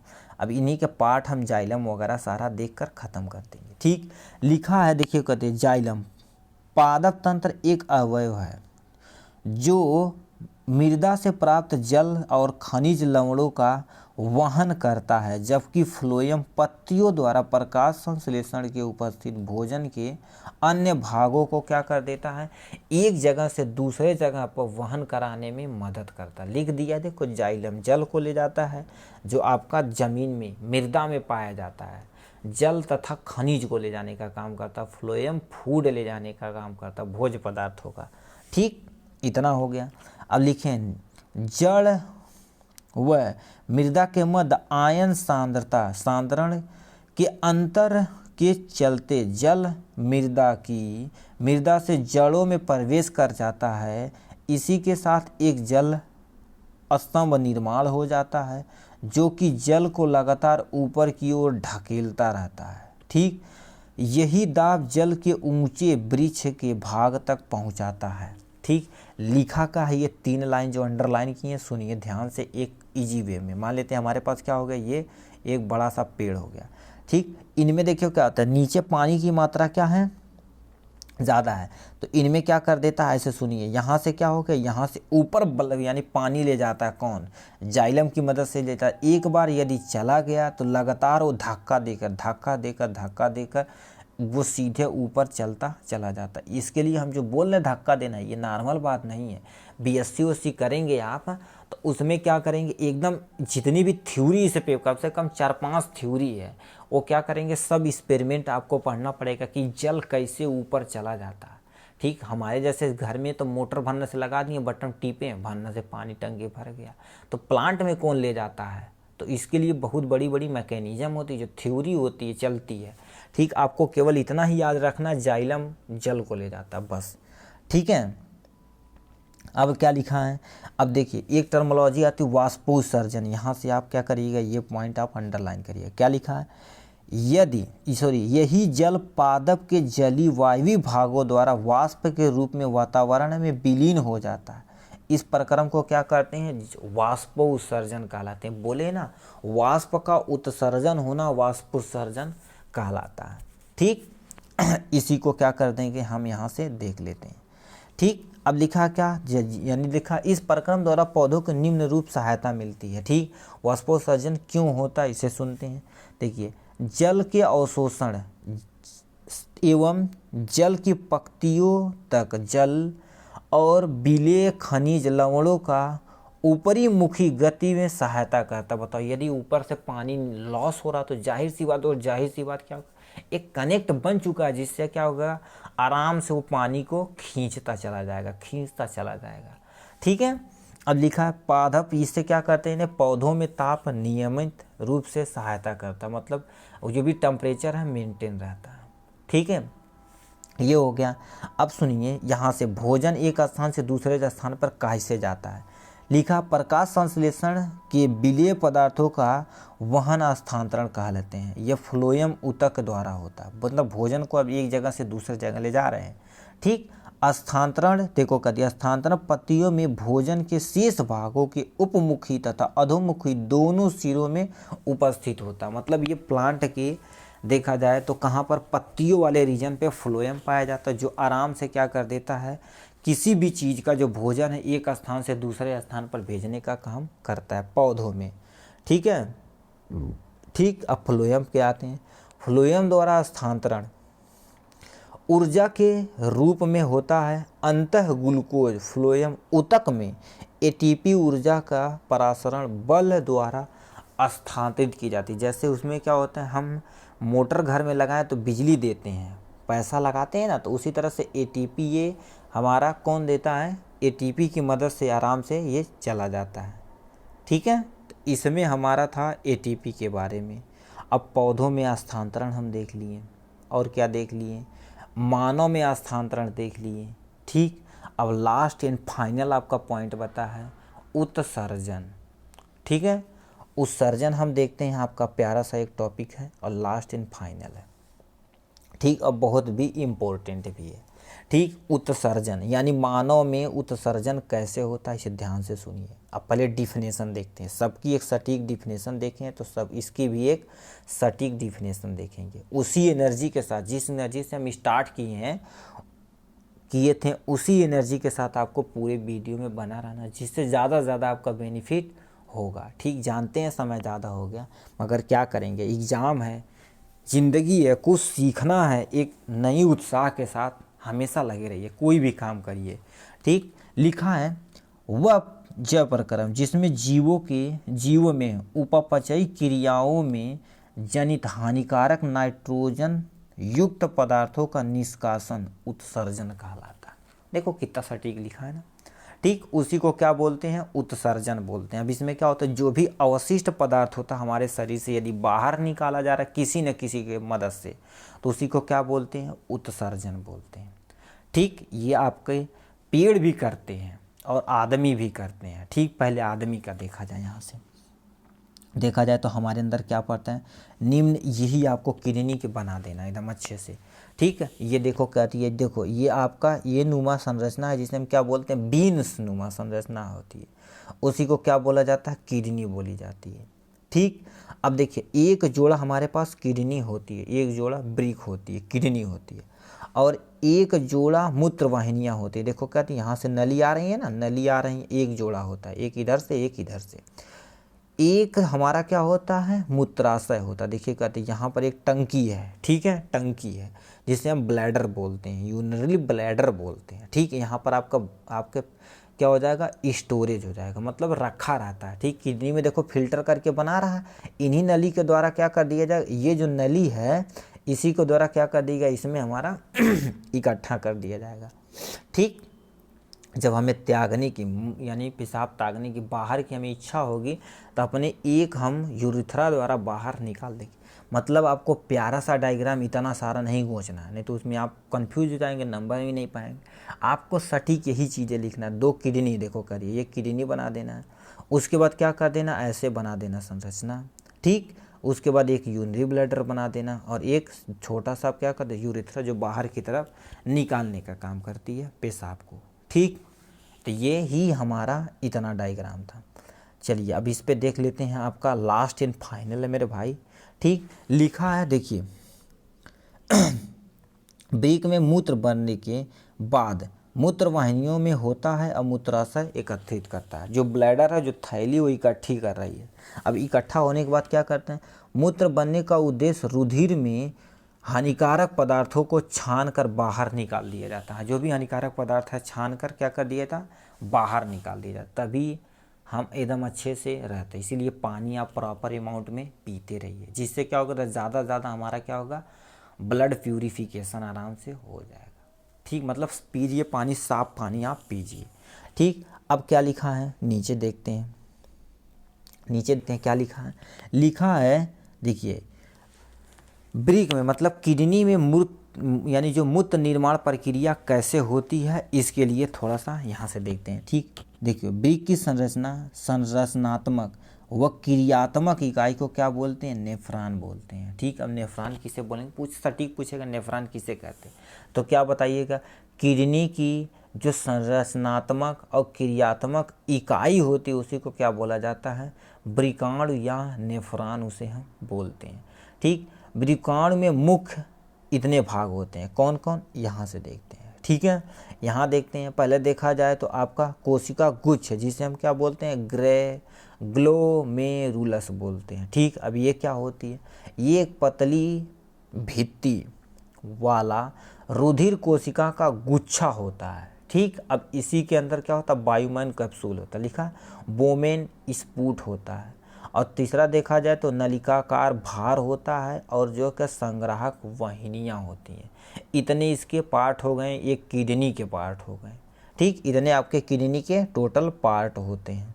ठीक, आप यहाँ पर डायग्राम देखेंगे तो इससे ज़्यादा आपको संतुष्टि मिलेगी। क्या क्या रखा, देखिए क्या दिया, ये देखो एक ये संरचना है। ठीक, इसी के क्या बोलते हैं हम, ये गुच्छा जो बोल रहे थे, इसी के अंदर क्या होता है, बोमेन स्पूट होता है। देखिए क्या होता है, एक ऐसे धागानुमा संरचना, हम इजी वे में बता रहे हैं। ठीक है, आप सुनिए, देखो क्या है जो बोला है, एक ऐसे हमारा कटोरा नुमा संरचना है। ठीक है, इसी में क्या कर रहे थे, बोमेन स्पूट, इसी को क्या बोला जाता है, गुच्छा, इसी में ऐसे बने रहती तो हमारा क्या होता है, यानी बोमन स्पूट होता है, जो क्या कर देता है, इधर से आ रही है ब्लड को यहाँ फिल्टर करके क्या कर दिया, इसी की मदद से हमारा क्या कर देगा, स्टोरेज कर देगा आपका नीचे यूरिनरी ब्लैडर प्रेजेंट है, जिसे हम मूत्र थैली बोलते हैं। ठीक, तो ये आप छोटा सा डायग्राम आप थोड़ा सा मॉडिफाई करके आप बना दीजिएगा। ठीक, एकदम से सिंपल में 2-4 बार ट्राई करिएगा, घर पे मज़े के साथ आप बना सकते हैं। ठीक, ये पूछा था। ठीक है, अब देखिए क्या है, ब्रिक की संरचना मतलब किडनी की संरचना देख लेते हैं। पहला देखा जाए जो गुच्छा था वो क्या कर रहा था, कोशिका गुच्छ निस्यंदन। क्या लिखा, जब ब्रिक धमनी की शाखा ब्रिक में प्रवेश करती है, जब जल लवण, ग्लूकोज, अमीनो अम्ल व अन्य नाइट्रोजन अवशिष्ट पदार्थ कोशिका गुच्छा से छानकर बोमन यानी स्पूट में जाते, ठीक, आ जाते हैं। ये मतलब ये छानने की प्रक्रिया एकदम अच्छे से कर देता है। ठीक, अब अवशोषण मतलब जो छान रहे हैं तो उसमें कुछ चीज़ यदि बच जाता है तो उन्हें पुनः हमें क्या करना, छानना है। ठीक, ऐसा नहीं हम चाय छान लिए, थोड़ा सा बच गया फेंक दिए, हमारे शरीर के अंदर वाली बात है ना। ठीक, उसे एकदम अच्छे से छानना है। तो जो छना हुआ उसमें जो भी चीज़ बचा हुआ अवशोषण दोबारा ना करना। लिखा, वृकाणु में नलिकाकार भाग में शरीर के लिए उपयोगी पदार्थ जैसे ग्लूकोज हो गया, अमीनो एसिड हो गया, लवण हो गया, जल का पुनः अवशोषण कर लिया जाता है। क्या होता है, पुनः अवशोषण कर लिया जाता है। ठीक, अब लिखा है पुनः अवशोषण करने से हमारा क्या हो, जो भी चीज़ वेस्टेज हमारे लिए उपयोगी है वो उपयोग कर लिया जाएगा। अब इतना अच्छा फिल्टर करना कि हमारा कोई भी वेस्टेज चला जाए, जो भी उपयोगी है एक भी चीज़ जाना नहीं चाहिए। इतना खतरनाक आपका किडनी होता भाई। ठीक है, अब देखो श्रावण कैसे होता है। यूरिया अतिरिक्त जल व लवण जैसे उत्सर्जी पदार्थ किडनी के नलिकाकार भाग के अंतिम सिरे में हो जाते हैं और मूत्र के कारण करते हैं। ठीक, जो क्या मूत्र का निर्माण करते हैं। यहाँ से मूत्र संग्राहक वाहिनिका व मूत्र वाहिनिका होते हैं जो मूत्राशय में अस्थायी रूप से संग्रहित होते हैं और मूत्राशय के बाद क्या होते हैं, मूत्र मार्ग से बाहर की तरफ फेंक दिए जाते हैं। ठीक, बाहर की तरफ आपके क्या हो गए, ये इतनी संरचना होती है। एक नॉर्मल किडनी हम जो समझ रहे हैं, ठीक है, इतनी संरचना होती है। ठीक, ये था। अब आते हैं किस पे, आर्टिफिशियल। मान लेते किसी की किडनी यदि खराब हो गई है तो उन्हें कैसे हमारा का ब्लड फिल्टर हो जाएगा। ठीक, एक आर्टिफिशियल किडनी होती है, वो क्या कर देती है, हमारे ब्लड को एकदम अच्छे से प्यूरिफाई, मतलब बहुत दर्दनाक होता मेरे भाई। ठीक, ये आपकी हाथ हो गई, देखो धमनी और सिरा बताया गया था ना, तो उसमें से एक नस ले जाते हैं तो यहाँ पर मशीन होती है, इसके अंदर डाल दिया जाता है जो फिल्टर करके दोबारा हमारे शरीर में ब्लड को भेज देता है। ठीक है, ठीक, अब यहाँ पे आर्टिफिशियल किडनी के बारे में थोड़ा सा देख लेते हैं। कृत्रिम किडनी, ये एक ऐसी युक्ति होती है जिसके द्वारा रोगियों के रुधिर में कृत्रिम विक्र की मदद से नाइट्रोजन अपशिष्ट पदार्थों का निष्कासन किया जाता है। ठीक, अब लिखा है प्राय एक स्वस्थ व्यक्ति प्रतिदिन 180 लीटर आरंभिक निस्पंदन ब्रिक में होती है। मतलब नॉर्मल देखा जाए तो 180 लीटर पर डे फिल्टर करता है हमारा किडनी। देखिए कितना सटीक चीज़ें हैं। ठीक, जिसमें से उत्सर्जित मूल मूत्र की आयतन केवल 1 से 1.5 लीटर, 1.2 न मान के 1 से 1.5 लीटर तक होता है, जो क्या कर देता है, ये अवशिष्ट होता है, इसे बाहर निकाल दिया जाता है। शेष निस्कंदन ब्रिक नलिकाओं में पुनः अवशोषित कर लिया जाता है। इतनी खतरनाक है मेरे भाई किडनी हमारी। ठीक, ये हमारा टोटल था किडनी के बारे में। ठीक, अब लिखा है लास्ट एंड फाइनल पॉइंट आपका प्यारा सा, यानी पौधों में उत्सर्जन। ठीक, अभी हम पढ़े हैं जीवों में उत्सर्जन। अब हम पढ़ेंगे क्या होगा, एक लास्ट एंड फाइनल टॉपिक, पौधों में उत्सर्जन। ठीक, इसे आप देख लीजिए, फिर आपका टाटा बाय बाय। देखिए, उस वाष्पोत्सर्जन प्रक्रिया द्वारा पादप अत्यधिक जल से छुटकारा पाते हैं। ठीक है, अब पौध यानी बहुत से पादप अवशिष्ट पदार्थ कोशिका रितिका में संचित कर लेते हैं। ठीक, इनमें वैक्यूल देखा जाए तो क्या होता है, बड़ा होता है, जिसे हम क्या बोल रहे थे, कोशिका रितिका बोलते हैं, जो स्टोरेज कर लेते हैं। और क्या कहते हैं, जो एडवर्स कंडीशन आता है, मतलब उनके फेवरेबल कंडीशन नहीं होता है, तो क्या कहते हैं, उस वाटर को ईजिली वो यूज कर लेते हैं। ठीक है, उसके बाद क्या होता है, अन्य अवशिष्ट पदार्थ उत्पाद जैसे रेजिन हो गया, गोंद के रूप में आपके पुराने जाइलम में संचित हो जाते हैं। ठीक है, देखिए हमारे पेट में पेड़ यदि है तो उससे हम मार और देंगे तो देखेंगे क्या होता है, गोंद वगैरह निकलने लगता है। तो समझ लीजिए उसी तरह से एक अवशिष्ट पदार्थ वो निकालने की प्रक्रिया का तो मार रहे हैं तब निकल रहा है ना, वो अपने से भी क्या कर देते हैं, वो गोंद निकालते हैं। ठीक, देखिए कुछ अवशिष्ट पदार्थों को अपने यानी क्या होता है, आसपास मृदा में उत्सर्जित कर देते हैं। जैसे पानी जो ले रहा वहाँ पर क्या कर देगा, उसी के आसपास क्या कर देगा, अपने उत्सर्जित पदार्थों को क्या कर देगा, बाहर निकालने का काम कर देगा। ठीक है, ये था टोटल अध्याय 6 जैव प्रक्रम का पूरा 1 शॉर्ट वीडियो। हिंदी मीडियम के लिए ये आपका एकदम सटीक डिफिनेशन और अच्छी से अच्छी इन्फॉर्मेशन इसमें हम उपलब्ध कराएं। यदि वीडियो अच्छा लगा होगा तो लाइक और सब्सक्राइब ज़रूर करिएगा। यदि कोई भी आपको कष्ट होता है तो आप ज़रूर बताइएगा। ठीक है, इसी तरह से आपका मैथ, सामाजिक विज्ञान के भी ऐसे ही बनाया जाएगा वीडियो और उसका सॉल्यूशन। तब तक के लिए बाय, अपना और अपनों का ख्याल रखिएगा।